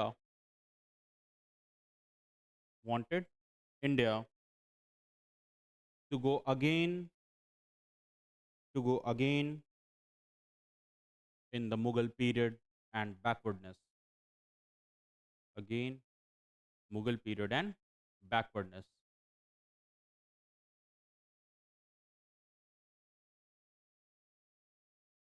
and backwardness समझ में आया? क्योंकि ये नहीं चाहते थे कि वापस से मुगलिया काल आ जाए और यार हमारी पढ़ाई लिखाई सब बंद हो जाए, हमको फिर से वही हिंदी उर्दू फारसी पढ़नी पड़े।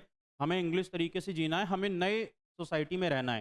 तो जो पढ़े लिखे जो एजुकेशनल यूथ थे उन्होंने कहा नहीं, जिन्हें लड़ना है लड़ें, हमें कोई शिकवा शिकायत नहीं है ब्रिटिश, क्यों ही शिकवा शिकायत होगा यार, तुम्हारी कौन सी ज़मीन किसी ने हड़पी है? तुम तो आराम से रह रहे हो, ठीक है? अगला लिखो, इसी में लिखना आगे। अच्छा सिर्फ़ यही नहीं, बहुत सारे रूलर्स भी साथ नहीं दिए थे इंडियंस का।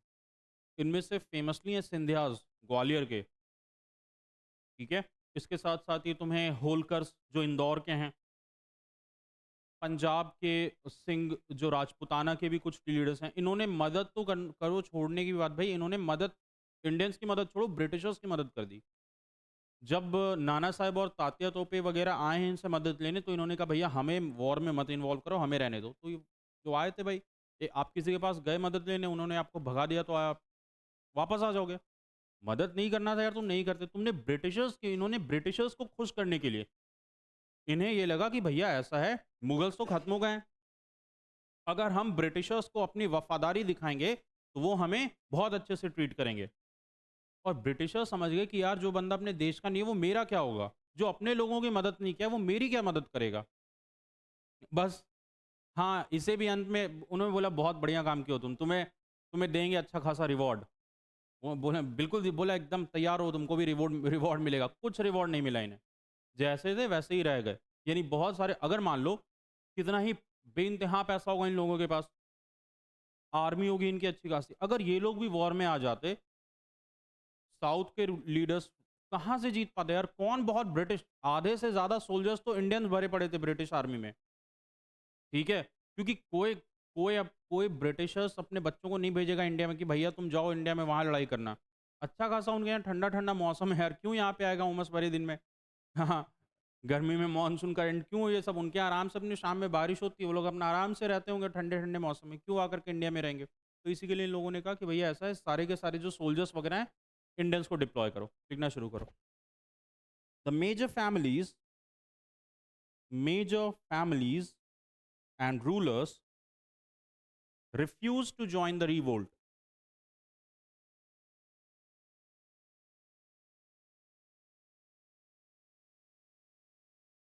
Refused to join, such as the Sindhyas of Gwalior, such as the Sindhyas of Gwalior, Holkars of Indore। ये दोनों जगह ग्वालियर और इंदौर मध्य प्रदेश में है। होलकर होलकर भी मराठा हैं, ठीक है? होलकर भी जो हैं वो मराठा हैं। होलकर ऑफ इंदौर, ठीक है? इसके साथ-साथ rulers of Patiala, rulers of Patiala, Sindh and Balochistan. ये सिंध और बलूचिस्तान प्रेजेंट डे पाकिस्तान में है, ठीक है?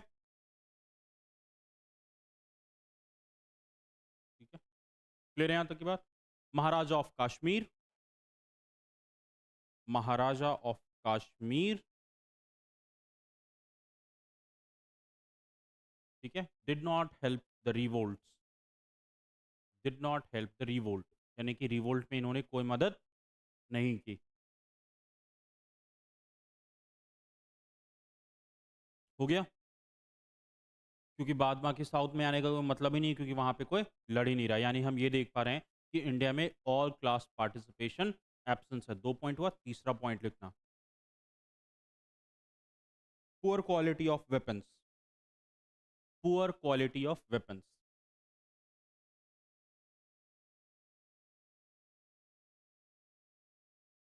हो गया? अब देखो यार, हमारे पास तो यार कुछ लड़ाई करने के लिए था नहीं, उनके पास बड़े-बड़े कैनन्स, रॉयल एनफील्ड राइफल, उनके पास तोप वगैरह, वो लोग पता नहीं कहाँ-कहाँ से क्या-क्या बनवा के ले आए थे। क्यों ऐसा अच्छा उन उन लोग के पास इतना बढ़िया टेक्नोलॉजी कहाँ से आ गया?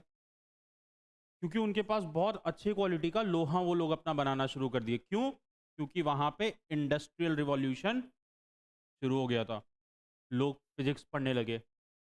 लोगों को ये पता चलने लगा कि किस तरह से कम टाइम में आप ज़्यादा लोगों को युद्ध में मार सकते हो। अच्छे-अच्छे गन्स बनने लगे। हमारे यहाँ लोग अभी भी तीर धनुष बेचारे, हम लोग के पास नहीं था यार, ठीक है? हाँ, अब एक तुम तलवार से मुकाबला करोगे उसका, ये अब तुम वो बात कर रहे हो वो पाकिस्तानी लोग कि हम जज़्बे से लड़ेंगे। भाई कहाँ से जज़्बे से लड़ पाओगे यार? तुम लड़ो जज़्बे से, तुम लेकर के आओ अपने पास वो तलवार, हम लेके आते हैं AK-47, लड़ो जज़्बे से, ठीक है? आराम से 1 घंटा तुम करतब दिखाओ तलवार से, जब तुम थक जाओगे तो मुझे बता देना। हाँ, बस। तो हमारे पास वैसा कोई वेपन्स नहीं था यार। उनके पास अच्छे क्वालिटी के रॉयल एनफील्ड राइफ़ल। एक बात ये भी तुम देखो, हमारे यहाँ जो भी लड़ रहे थे, चाहे आप कुँवर सिंह की बात ले लो, बहादुर शाह ज़फ़र, इनके पास कुछ लड़ाई का बहुत ज़्यादा एक्सपीरियंस नहीं था।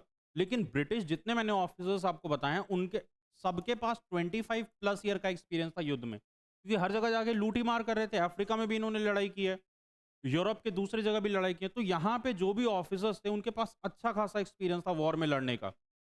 उनको बहुत अच्छे से पता था कि किस तरह से चीज़ों को कैप्चर करना है। हमारे पास कोई कोऑर्डिनेशन नहीं था, इनके पास बहुत अच्छा कोऑर्डिनेशन था कि देखो ऐसा है, यहाँ से अभी चलेंगे, ये कैप्चर करेंगे, छोड़ करके फिर ऐसे निकलेंगे और हमें जब तक सुबह में ये हम लोग सोचते कि आज रात में चला जाएगा वहाँ चढ़ाई करने, वहाँ पे उनको आज रात में उस जगह को हम लोग ब्रिटिशर्स को पकड़ लेंगे। जब तक जाते हैं वहाँ ब्रिटिशर्स पहले ही पकड़ने आ गए, कि कहाँ जा रहे हैं आप लोग चलिए। क्योंकि उनके पास यार वो एकदम वो टेलीग्राम वगैरह एकदम टेलीग्राफ वगैरह बढ़िया क्वालिटी का था, सब कुछ पता चल जाता था, पता नहीं कैसे। प्लस दूसरी बात, गद्दारों की भी कमी नहीं थी, है ना? हाँ, वो कि हम आप ही के साथ हैं। और जब बोला कि आप तुम सबको गोली मार दिया जाएगा, वो चुपके से आकर के इधर आ जाता था। वो अलग बात है, ब्रिटिशर्स उन्हें भी मार देते थे। हाँ, हाँ, वो कहते थे प्रैंक हो गया आपके साथ, ठीक है? वो उन्हें भी मार देते थे।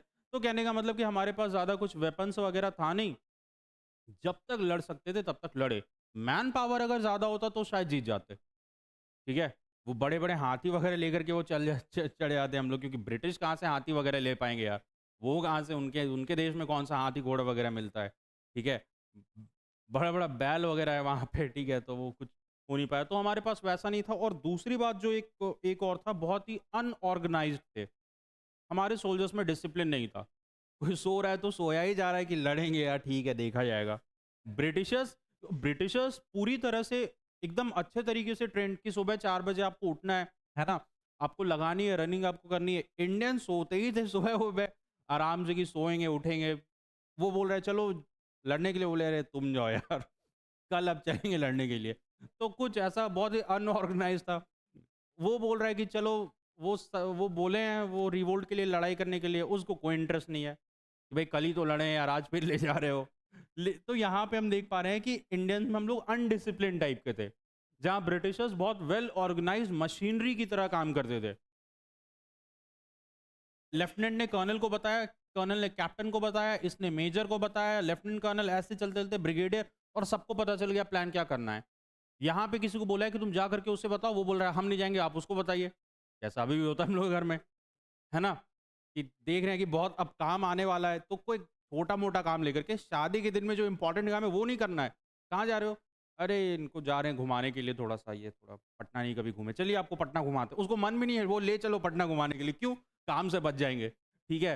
हाँ, नहीं तो कुछ ऐसा काम पकड़ लो जो बिना मतलब का है, कि कोई मतलब ही नहीं है शादी की। क्या कर रहे हो? अरे कुछ नहीं, वो रैक ठीक कर रहे हैं थोड़ा-सा पढ़ाई-वढ़ाई का। क्वेश्चन पेपर ढूँढ रहे हैं। पूरे साल पढ़ाई नहीं करी, अभी क्वेश्चन पेपर ढूँढ रहे हैं। क्यों? भई हमें काम नहीं करवाना है यार, तो यही काम हम लोग, तो हम लोग इंस्पायर्ड हुए इनसे, ठीक है? तो और ब्रिटिशर्स का था कि वो एकदम वेल पता था उनको कि क्या करना है भाई, लड़ाई लड़नी है, किस तरह से जीतनी है, सब कुछ पता था। तीसरी बात, हमें कुछ पता नहीं था आगे क्या करना है। ब्रिटिशर्स अगर भगा भी देंगे तो आगे करना क्या है, ये मुझे कोई बताओ। किसी के पास कोई प्लान नहीं। कहा कि चलो ब्रिटिशर्स तो चले जाएँगे, उसके बाद इंडिया का क्या होगा? किसी के पास कोई प्लान ही नहीं है। कोई कह रहा नहीं हम राजा बनेंगे, कोई कह रहा नहीं हम राजा बनेंगे। मुगल्स हैं भी नहीं, अब क्या किया जाए? तो हमारे पास अनआइडेंटिफाइड आइडियोलॉजी थी। यानी पहले 2 पॉइंट तो हुआ कि क्लास को ये सबने साथ नहीं दिया। दूसरा, नहीं, पहला था हमारा कि पूरे के पूरे इंडिया में रिवोल्ट नहीं फैला। दूसरा, ऑल क्लास का पार्टिसिपेशन नहीं था। तीसरा, हम देख पा रहे हैं कि हमारे वेपन्स उतने अच्छे नहीं थे। अनऑर्गेनाइज्ड और अनडिसिप्लिन्ड लोग थे आर्मी में। और तीसरा, हम देख पा रहे हैं कि हमें आगे का प्लान ही नहीं पता था कि क्या करना है। आपके एग्जाम में फेल होने के लिए आप इन तीनों पे रिलाई कर सकते हैं। हर बार फेल होंगे एग्जाम में। आप अच्छे क्वालिटी के बुक और नोट्स मत रखिए, अपने अंदर इनडिसिप्लिन रखिए, और किस तरह से पढ़ना है ये भी मत कीजिए। आप इन तीनों को पढ़िए, आप 110% हर बार एग्जाम में फेल होंगे। यही तो होता है। चलो एक अगर हो भी गया कि आपके पास अच्छे क्वालिटी के वेपन आ गए, डिसिप्लिन नहीं है और पता ही नहीं है पढ़ना कैसे है, तो भी नहीं पढ़ पाएंगे। इन चीज़ों को बिल्कुल रिवर्स कर दीजिए, आप हर बार पास होंगे। बुक वुक रख लीजिए अच्छे क्वालिटी, बुक तो होगा ही सबके पास बढ़िया क्वालिटी का। डिसिप्लिन ले आइए और कंटिन्यूटी रखिए और एक प्लान रखिए कि इतने दिन में ये चैप्टर कंप्लीट करना है। अब आज पढ़ लिए, अब पढ़ेंगे फिर अब तो सब मेंटली प्रिपेयर होंगे कि अब पढ़ाई अब 21 नवंबर के बाद ही शुरू करेंगे, छठ वठ बीत जाए, वर्ल्ड कप हो जाए, फिर पढ़ेंगे। हाँ, वर्ल्ड कप के बाद यहाँ यार 19 को है, पहले वाले अर्घ के दिन है, जो शाम वाला अर्घ है उस दिन है वर्ल्ड कप। यार बहुत यार अजीब वाला बात हो गया। और क्या, एग्जाम एनडीए का एग्जाम तो साल में 2 बार आता है कि नहीं? और क्या, सही बात है, बिल्कुल सही बात है। थर्ड पॉइंट लिखो, the poor weapons and equipment. Poor weapons and equipment लिखेंगे। while the britishers had while the britishers had brilliant technology while the britishers had brilliant technology like automatic guns, automatic तो नहीं कहेंगे, royal Enfield gun का नाम लिख लेना, royal Enfield guns, cannons, तोप भी था इनके पास, कैनन्स, ठीक है। Electric telegraph, electric telegraph, electric telegraph का मतलब वो तार भेजते थे ना कि वो सोल्जर यहाँ से चल चुका है, वो तुरंत ही लोग पहुंचा देते थे, ठीक है। Electric telegraph. इंडियंस इंडियंस व पुअरली इक्विप्ड, हमारे पास वैसा कोई टेक्नोलॉजी नहीं था। इंडियंस वर पुअरली इक्विप्ड, ठीक है। They were fighting with swords and spears, spears कहते हैं भाला, तलवार और भाले का कहाँ से मुकाबला यार, ठीक है। तो fighting with swords and spear. Clear है यहाँ तक की बात? ठीक है। फोर्थ पॉइंट लिखना,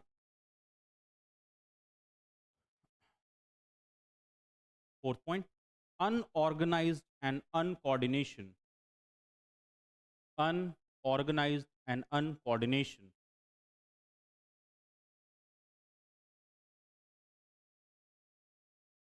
ठीक है। क्लियर है यहाँ तक की बात? लिखेंगे, the lack of discipline in Indian soldiers, the lack of discipline in Indian soldiers and no perfect planning by leaders of revolt, and no perfect planning by leaders of revolt was one of the major cause of this failure of revolt, was one of the major cause of failure of revolt, revolt के fail होने का major cause एक ये भी था। Clear है यहाँ तक की बात?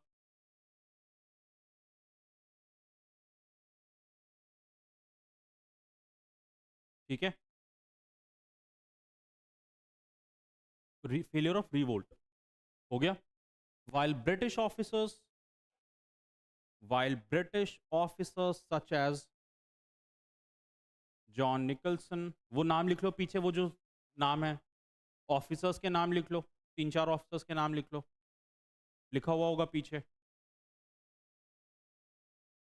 उसमें जाकर के देखना जिन्होंने रिवोल्ट को सप्रेस किया है, उनमें से कुछ ऑफिसर्स के नाम लिख लो। हैवलॉक का नाम लिख लो, इंग्लिश का नाम लिख लो, लॉरेंस का नाम लिख लो, 3-4 नाम लिख लो ना, काफ़ी है, ठीक है। They were very well disciplined and had they were very well disciplined and had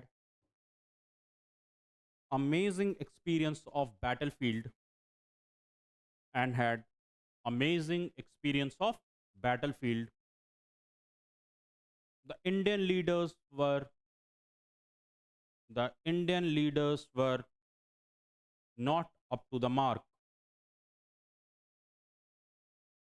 The indian leaders were not up to the mark. Clear है? ठीक है, समझ में आ गया सबको? ये एक मेजर रीजन था क्योंकि हम लोग यहाँ पे लैग कर रहे थे। लास्ट का लिखना, अनआइडेंटिफाइड आइडियोलॉजी। ये क्या हो गया? Unidentified ideology.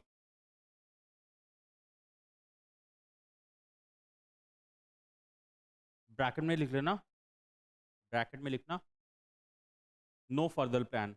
आगे क्या प्लान होना चाहिए कुछ पता नहीं था।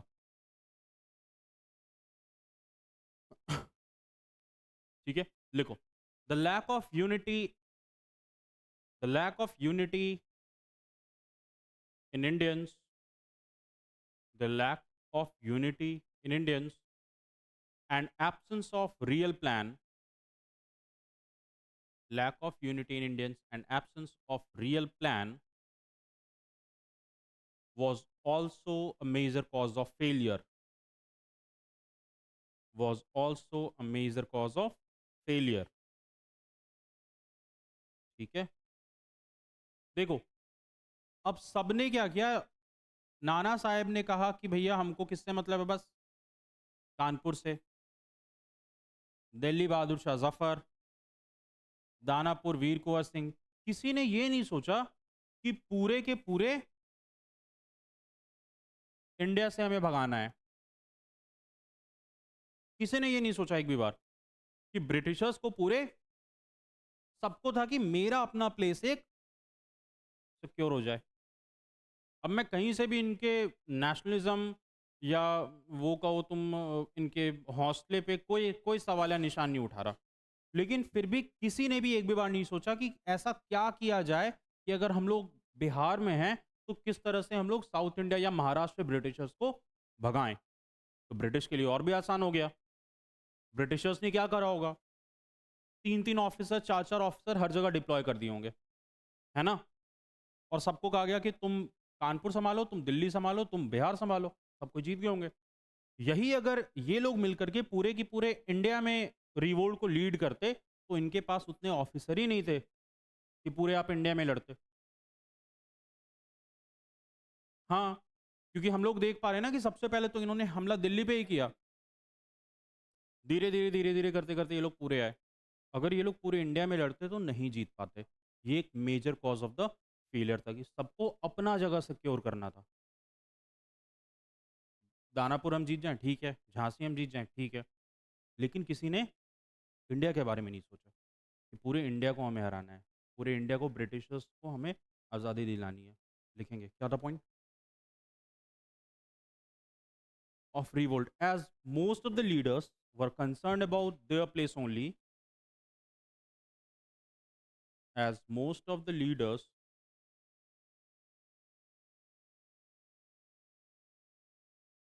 were concerned about their place only, the lack of unity, the lack of unity, the lack of unity and unorganized planning and unorganized planning, unorganized planning also costed us this war, also costed us this war। Clear है यहाँ तक की बात, समझ में आ गया सबको? यानी वो ये पर्टिकुलर रीजंस हैं जिसके कारण रिवोल्ट ऑफ 1857 क्या हुआ, फेल हो गया। क्लियर है यहाँ तक की बात, समझ में आ गया सबको? कौन कौन से सारा पॉइंट समझ में आ गया। अब हम लोग देखते हैं कि वो कौन कौन से चेंजेस आए इंडिया में रिवोल्ट ऑफ 1857 के बाद, कि अगर रिवोल्ट ऑफ 1857 नहीं होता तो क्या होता। थोड़ा सा इस पॉइंट को हम लोग देखते हैं। देखो इससे पहले कभी भी ब्रिटिशर्स के खिलाफ 1 साल तक किसी ने इस तरह लड़ाई नहीं की। वो अलग बात है कि हाँ इस वक्त इससे पहले ही अमेरिका में अमेरिकन रिवॉल्यूशन हो रहा था, वो सब अलग बात है, वो ठीक है सब लड़ रहे थे, लेकिन इतने कम लोग, मतलब इतने छोटे से जगह पे इतने सारे लोग कम फैसिलिटी के बावजूद भी ब्रिटिशर्स के खिलाफ 1 साल तक लड़े, ऐसा कभी नहीं हुआ था ब्रिटिशर्स के साथ। जब भी ऐसा हुआ तो ब्रिटिशर्स का फ्रेंच, जर्मन, इटालियन, मतलब आसपास के जो भी पड़ोसी थे ना उनके, बहुत उनकी बदनामी हुई, क्योंकि उनको भी, उनके भी अकॉर्डिंग इंडियंस इलिटरेट थे, हम लोग पढ़े लिखे नहीं थे। उन्होंने कहा कि कुछ पढ़े लिखे अनपढ़ लोगों ने तुम्हें 1 साल तक तुम उससे लड़े हो। ब्रिटिशर्स इससे बहुत ज़्यादा बेइज्जत हुए, एकदम मतलब ये सहन ही नहीं कर पाते वो लोग। अब देखो सारी चीज़ें हैं, लेकिन इन सारी चीज़ों की शुरुआत हुई है ईस्ट इंडिया कंपनी के घटिया बिहेवियर से। तुम क्यों टैक्स लगाए उतना? तुम क्यों हमें हर जगह लड़ाई करने के लिए भेज दिए? तुम क्यों हमारे साथ हमारे सोशल और रिलीजियस रिफॉर्म को ख़राब कर रहे थे? तो क्वीन भी जो बैठी हुई थी वहाँ पे, उसने भी कहा कि ये सब जो ये हुआ है ना, ये किसके वजह से हुआ है? ईस्ट इंडिया कंपनी की वजह से। तुमने घूसखोरी शुरू कर दी, इंडियंस को परेशान करने लगे। तो अब होने क्या लगा कि हर तरफ से सब कोई क्वीन को कहने लगे। जो क्राउन कहते हैं ना, जो वो राजशाही, सबने कहने लगा कि यार तुम जो ईस्ट इंडिया कंपनी, तुम्हारी कंपनी जो है वो प्राइवेट कंपनी है। क्वीन को सबने कहना शुरू किया कि आपका कोई कंट्रोल ही नहीं है आपकी कंपनी पे। देखिए उन्होंने क्या किया। ईस्ट इंडिया कंपनी के फेलियर के वजह से इंडियंस आपके खिलाफ रिवोल्ट कर दिए, इंडियंस रिवोल्ट कर दिए, जो पढ़े लिखे भी नहीं हैं उन्होंने आपके खिलाफ रिवोल्ट कर दिया। 1 साल तक अपनी लड़ाइयाँ लड़ी। अब ऐसा तो नहीं है कि सिर्फ इंडियंस ही मारे गए होंगे, इसमें बहुत सारे ब्रिटिशर्स भी मारे गए थे। तो ये बात अब क्वीन को पसंद नहीं आई। उन्होंने कहा कि अगर ईस्ट इंडिया कंपनी के कारण क्राउन की बदनामी हो रही है तो हम ईस्ट इंडिया कंपनी को ही ख़त्म कर देंगे। और इंडिया में कंपनी रूल के ख़त्म होने के बाद यहाँ से शुरुआत हो गया। समझ में आया? यानी वो इंडिया जिसको ईस्ट इंडिया कंपनी चलाती थी, जो east India company map map मैंने बताया था ना, मिलिट्री एडमिनिस्ट्रेशन और पॉलिटिकली तरीके से इंडिया को कंट्रोल करती थी। उस ईस्ट इंडिया कंपनी को कहा कि देखो ऐसा है, तुमको ट्रेड करना है तो तुम ट्रेड करो, अगर ट्रेड नहीं करना है तो तुम इन सारे मामलों में दखल अंदाजी नहीं दोगे। तो क्या करेंगे हम लोग? क्राउन कंपनी ये रानी ने कहा कि तुम अपने आप को इंडिया के जागीरदार समझते थे, हम तुम्हें इंडिया से हटा रहे हैं और अब इंडिया में किसका रूल होगा? इसका क्या मतलब हुआ? सारे डिसीजन अब कौन लेंगी? लेंगी क्या? फालतू, कोई इज्जत वगैरह नहीं देना इन लोग को। ठीक है? तो कहा कि भैया अब जो कुछ होगा अब यही हैं, अब कोई है नहीं। तो सबने कहा चलो ये बात मान भी लेते हैं। यानी सबसे पहला जो कॉन्सिक्वेंस हुआ है वॉर का, वो ये हुआ है कि ईस्ट इंडिया कंपनी और crown rule start.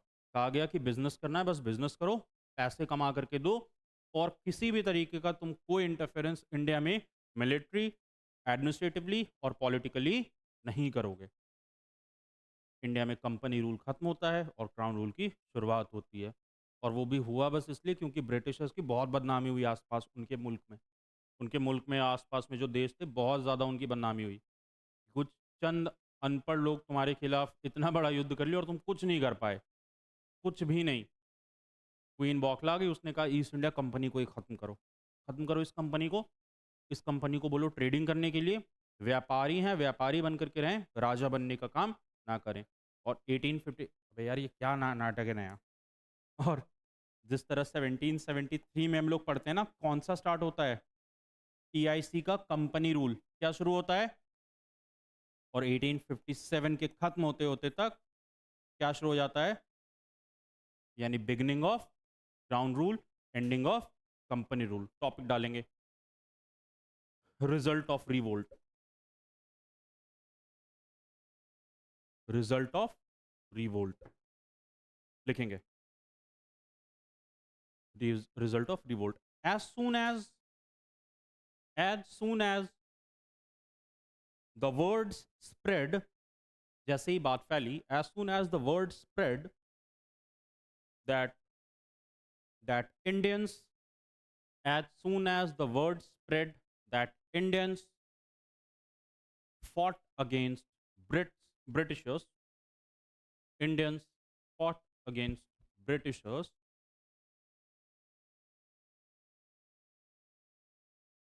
fought against Britishers, mockery मतलब होता है मजाक उड़ाना, a mockery was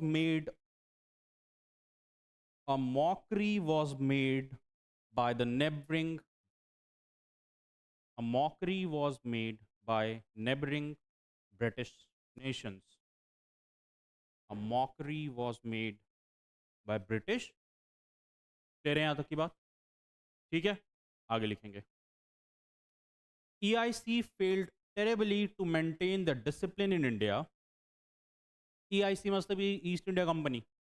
EIC failed terribly to maintain the discipline in India,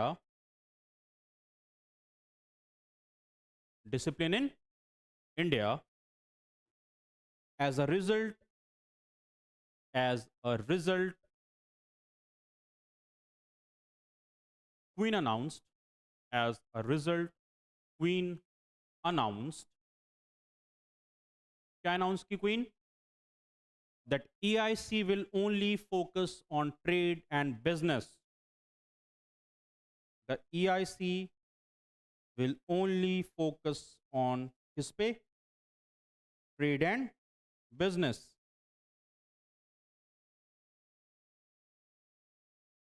And with that, and with that,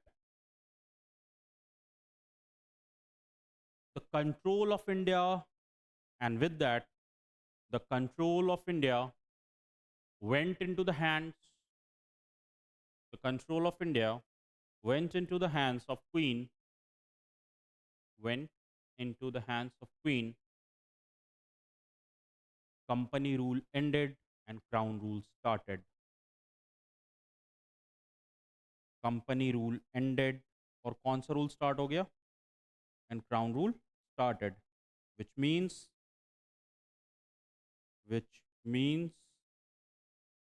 that now MAP लिख लेना. Map समझ में आया ना? ये हम लोग पहले डिस्कस किए. That map MAP will be in the hands of, बता देना क्या लिखे थे उसमें. ठीक है, map will be in the hand of queen, in the hand of queen. Clear है यहाँ तक की बात?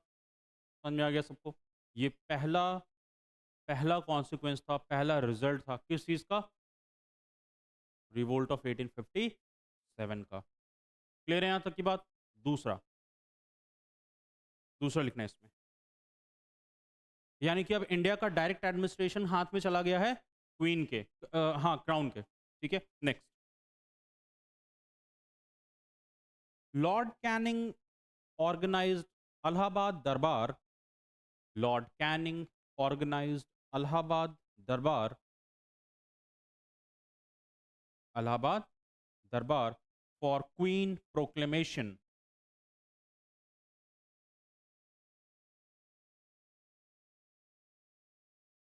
मतलब भारत पे अब अधिकार क्वीन का है. इसको सेलिब्रेट करने के लिए क्या ऑर्गेनाइज किया गया? अलाहाबाद दरबार on 1 November 1858.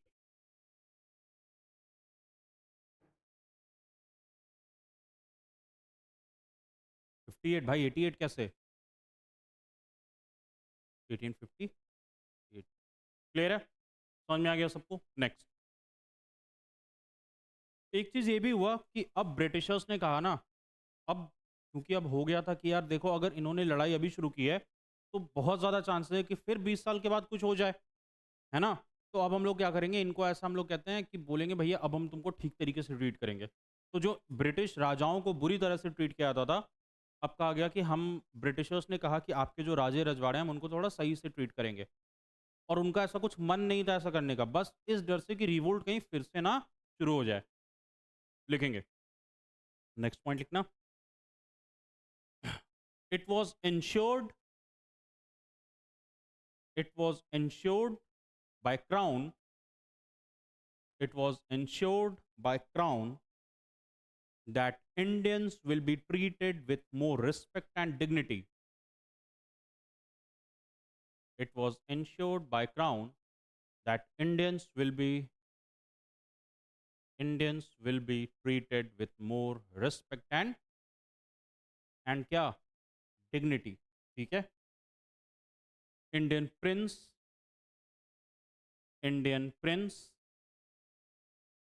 and kings, Raja Rajwade, Indian kings and prince were given the amount of respect, which they deserve,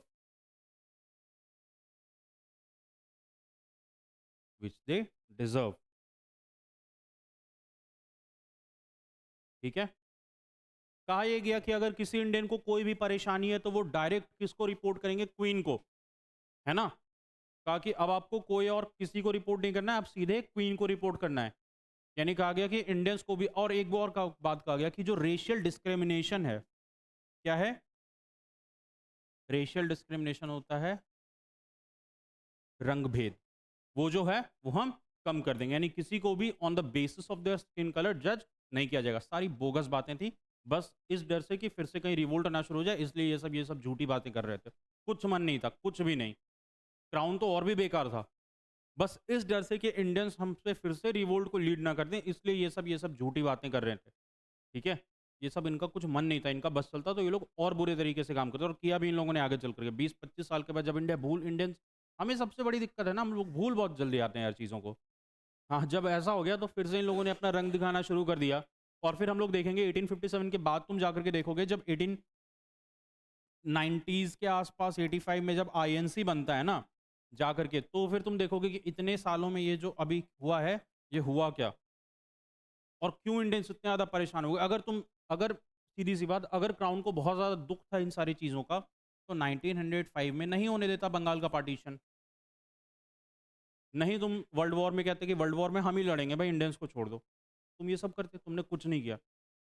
बस इस डर से कि रिवोल्ट फिर से ना रिपीट हो जाए, इंडियंस को लॉलीपॉप दे देते हैं, खुश रहेंगे अपना। कोई परेशानी नहीं है इन्हें। ये बेवकूफ़ लोग, हाँ, इनके अकॉर्डिंग हम बेवकूफ़ ही थे। ठीक है?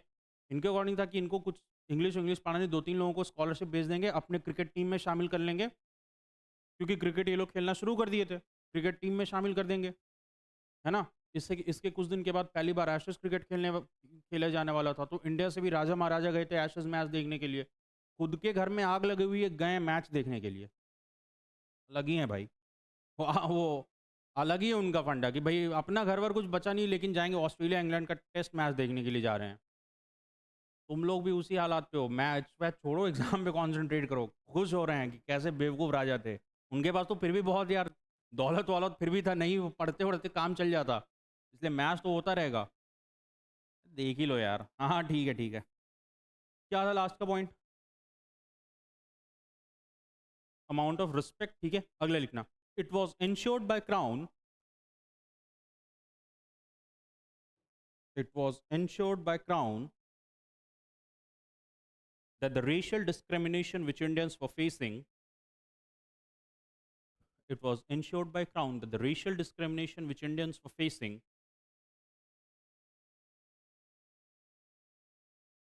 racial discrimination which Indians were facing will be decreased. ठीक है? अब ये रेशियल डिस्क्रिमिनेशन में कहा गया कि इंडियन सोल्जर्स को हम लोग अच्छा पैसा देंगे, है ना? इंडियन सोल्जर्स को अच्छा खासा पैसा देंगे हम लोग, अब आपको कोई परेशानी नहीं की जाएगी, आप अपने रिलीजियस सिंबल वगैरह पहनिए, सब कुछ करिए आप। जो आपको मना करने में वो करिए, आपको कोई परेशान नहीं किया जाएगा। कुछ सालों तक इंडियन सोल्जर्स को वो भी दिया गया, प्रमोशन वगैरह भी दिया गया, सब कुछ दिया गया। धीरे-धीरे सब बंद कर दिया गया। फिर से उसी ढर्रे पे वापस आ गए ये लोग। लास्ट का पॉइंट लिख लो एक।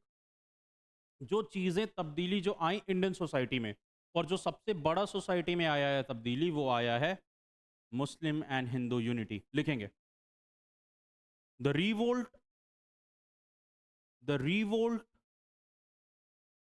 made Hindus and Muslim join hand in hand. The revolt made Hindu and Muslim join hand in hand. Clear है यहाँ तक की बात? हिंदू और मुस्लिम्स हैंड जॉइन। अब देखो इसका एग्जाम्पल, वीर कुंवर सिंह, तात्या तोपे, नाना साहेब, लक्ष्मीबाई, सब हिंदू, और उसमें भी पंडित होने के साथ इन सारी चीज़ों को भी देखो तो वो लीडर किसको माने थे? बहादुर शाह जफर को, जो एक मुस्लिम थे। अफ़गानी जो लड़ाके थे वो आए थे मदद करने के लिए लक्ष्मीबाई की, कि हम आपके लिए लड़ेंगे। यानी इससे पहले इतिहास में कभी हिंदू और मुस्लिम इतने क्लोज़ नहीं आए थे एक दूसरे के। नमाज़ जहाँ अदा की जाती थी, वहाँ की जगहों को हिंदू साफ़ करते थे कि आप आइए नमाज़ पढ़िए। जो स्लॉटर हाउस थे, कसाई खाने थे, उन सबको बंद करवा दिया गया था। यानी इस रिवोल्ट ने हिंदू और मुस्लिम को एक पटल पर ले आया, और यहीं से आगे चल कर के 1905 में ये जब बंगाल का विभाजन हुआ है, तो यहीं पे से एक इंस्पिरेशन ली रविंद्रनाथ टैगोर ने, उन्होंने कहा कि जो जब भी हिंदू और मुस्लिम को डिवाइड करने के लिए ये पार्टीशन किया गया है, तो उन्होंने एक सामूहिक रक्षाबंधन ऑर्गेनाइज कराया, जिसमें हिंदू और मुस्लिम ने एक दूसरे को राखियां बांधी। यानी कि मुस्लिम और हिंदू यूनिटी का एक बहुत बड़ा उदाहरण है रिवोल्ट ऑफ 1857। और यहाँ से इंस्पायर होकर के आगे लीडर्स ऑफ रिवोल्ट में आगे इसके 50 साल के बाद यहाँ पे से इंस्पिरेशन ली गई है इन सारी चीज़ों की। क्लियर है यहाँ तक की बात? लिखेंगे इसमें क्या था point?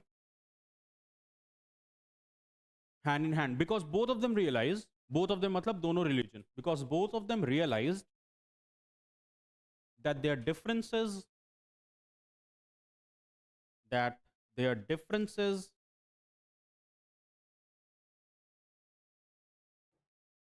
will make revolt lose its path. Their differences will make revolt lose its path. कि अगर हमारे अपने डिफरेंसेस के कारण क्या नहीं होना चाहिए, रिवोल्ट कमजोर नहीं पड़ना चाहिए। ठीक है, इट वॉज वेरी एविडेंट का मतलब कि बहुत ज्यादा प्रमाणित था। It was very evident that when Hindus and Muslim will join hands, it was very evident that when Hindus and Muslim will join hands, things will become better. Things will become better for the nation. For the nation.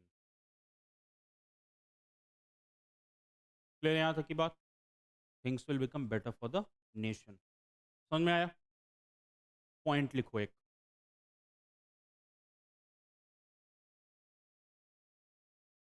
बहुत सारे historians ने इसे the first war of independence कहा है। क्या कहा है? कुछ किन्होंने कहा है कि हाँ हो सकता है फर्स्ट वॉर हो, कुछ अग्री भी नहीं कर रहे हैं, लेकिन as a student, as a historical student, हम इसे कहेंगे फर्स्ट वॉर ऑफ इंडिपेंडेंस। इसके साथ साथ ही हम कहेंगे द मेजर रिवोल्ट। कुछ लोग इसे द सिपॉय म्यूटिनिटी भी कहते हैं, लेकिन ये गलत है।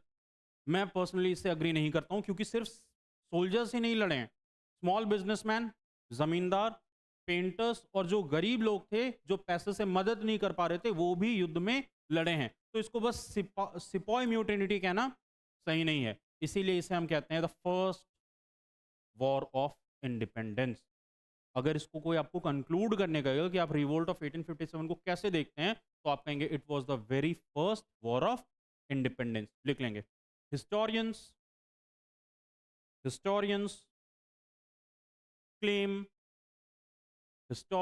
claim the revolt of 1857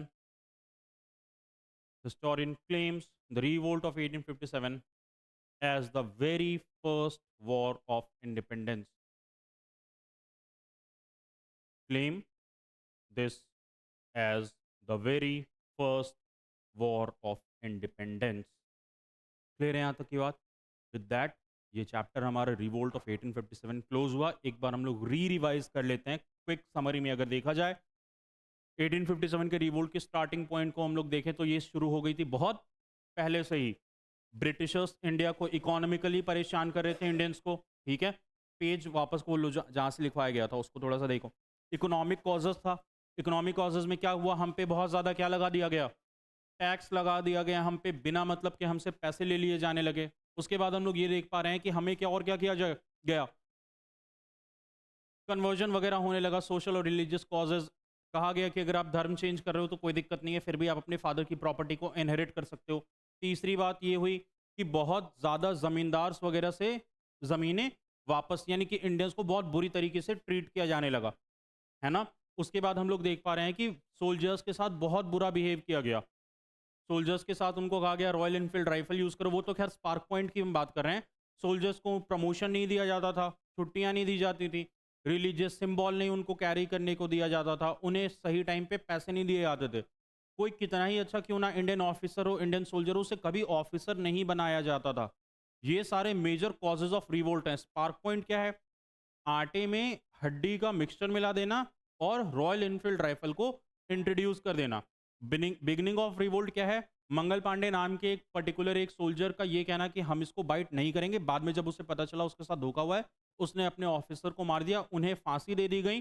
पूरे के पूरे बैरकपुर में, बैरकपुर हो गया, तुमको उड़ीसा वाला रीजन जितना हो गया, सबके सब ने रिवोल्ट किया और सब कहाँ पे पहुंच गए? दिल्ली। दिल्ली में सबने बहादुर शाह जफर को कहा कि आप हमारे लीडर हैं। आप हमारे लीडर इसलिए हैं क्योंकि ब्रिटिशर्स से पहले एकमात्र सल्तनत, जो एकमात्र जो फैमिली रूल कर रही है इंडिया में, वो मुगल फैमिली है। इसीलिए सबने किनको चुना? बहादुर शाह जफर को। बहादुर शाह जफर ने चुना जनरल बख्त खान को, जो उस वक्त कमांडर इन चीफ था मुगल आर्मी का। यहाँ पे रिवोल्ट को लीड करने की बात शुरू हो गई।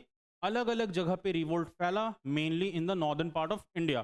कानपुर में नाना साहेब, लखनऊ में बेगम हजरत महल, फैज़ाबाद में मोहम्मद अहमदुल्ला, झांसी में रानी लक्ष्मीबाई और बिहार में पर्टिकुलरली आरा और दानापुर में वीर कुंवर सिंह। लड़ाई लड़ी गई तकरीबन 1 साल तक, हमने बहुत अच्छे से लड़ाई लड़ी, लेकिन क्योंकि हम लोग उतने अच्छे नहीं कैपेबल थे, धीरे धीरे धीरे धीरे रिवोल्ट खत्म हो गया। 1 साल के अंदर ब्रिटिशर्स ने 1858 तक वापस पूरे इंडिया पे अपने कब्जे को और पुख्ता कर लिया। शुरुआत की इन्होंने सप्रेशन का दिल्ली से। दिल्ली में निकलसन ने बहादुर शाह जफर के, हडसन और निकलसन ने मिलकर बहादुर शाह जफर के दोनों बेटों को मार दिया। बहादुर शाह जफर को भेज दिया रंगून। 1862 में उनकी मौत के साथ मुगलिया सल्तनत अपने बिल्कुल अंत पे पहुंच चुका था। धीरे धीरे मौलवी अहमदुल्ला की डेथ हो गई, फैज़ाबाद को कैप्चर कर लिया गया, कानपुर, लखनऊ, बिहार, बनारस, झांसी, 1 साल के अंदर रिवोल्ट पूरी तरह से खत्म हो गया। कॉजेज ऑफ और फेलियर ऑफ रिवोल्ट की बात करेंगे तो सबसे पहले इंडिया में पूरी तरह से रिवोल्ट नहीं फैला था। Revolt was only organised in the northern part of India. West, east और साउथ में लोगों को रिवोल्ट से कोई मतलब नहीं था। अगला, सारे के सारे जो लोग थे वो इसमें पार्टिसिपेट नहीं किए। खास करके जो बहुत अमीर, बहुत पढ़े लिखे लोगों थे, उनके हिसाब से रिवोल्ट एक अनऑर्गेनाइज्ड और बेवकूफ और इलिटरेट लोगों का काम था, जो बिना मतलब में ब्रिटिशर से लड़ रहे थे।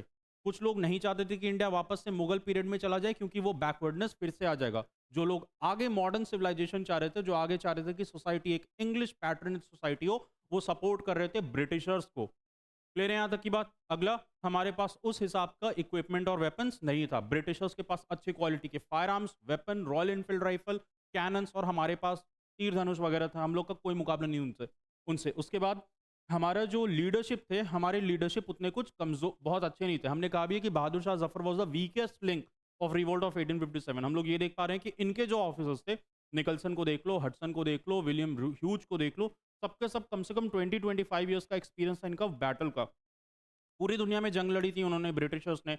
और हमारे पास जो हमारे लीडर्स थे, उनके पास उतना अच्छा रिवोल्ट और उतना अच्छा लड़ाई का एक्सपीरियंस नहीं था। ये भी एक मेजर कॉज ऑफ इवेंट था। अगला, हमारे पास अनआइडेंटिफाइड आइडियोलॉजी थी। इसका क्या मतलब है? आगे क्या करना है कोई प्लान ही नहीं था। चलो कल को भगा भी देंगे ब्रिटिशर्स को, कल किसको राजा बनाओगे? कुछ नहीं था प्लानिंग। ये पर्टिकुलर रीजन है जिसके कारण रिवोल्ट फेल हुआ। रिजल्ट ऑफ रिवोल्ट, सबसे पहला, ईस्ट इंडिया कंपनी को बर्खास्त करके कहा गया कि तुमको अगर बिजनेस करना है तुम बिजनेस करो, तुम इंडिया में पॉलिटिकली, मिलिट्री और एडमिनिस्ट्रेटिवली इन्वॉल्व नहीं होगे। और इस तरह से इंडिया में कंपनी रूल खत्म होता है और शुरुआत होती है क्राउन रूल की। क्राउन में कहती है क्वीन कि इंडियन सोल्जर्स को, इंडियन पीपल को रेशियल डिस्क्रिमिनेशन खत्म होगा। राजा महाराजा को जो भी जरूरी, जितनी भी ज़रूरी तरीके की इज़्ज़त वगैरह बख्शी जाएगी, वो सब हम आपको करके देंगे, आप उसके लिए परेशान मत हो। एक और मेजर इवेंट, मुस्लिम और हिंदू एक साथ हैंड्स जॉइन करते हैं, और इन्होंने कहा कि अगर हम लोग जॉइन नहीं करेंगे रिवोल्ट, तो ये रिवोल्ट कमज़ोर हो जाएगा। कंक्लूजन निकलता है रिवोल्ट का कि 1857 का revolt was the very first war of independence against Britishers.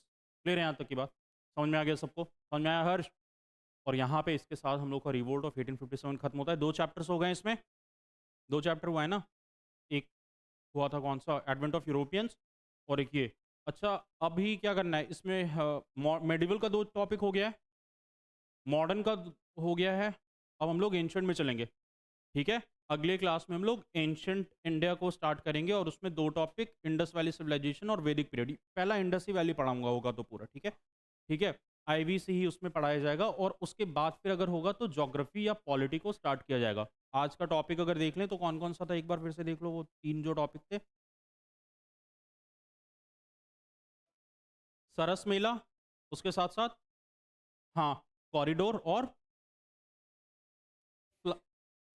Flyway, तीनों टॉपिक को कर लेना। बहुत ज़्यादा न्यूज़ में देखा जा रहा है, आने वाले एग्जाम्स में ये टॉपिक देखने को मिलेंगे। क्लियर है यहाँ तक की बात? Thank you. जय हिंद। कोई क्वेश्चन है? कोई क्वेश्चन नहीं होता है तुम लोगों का।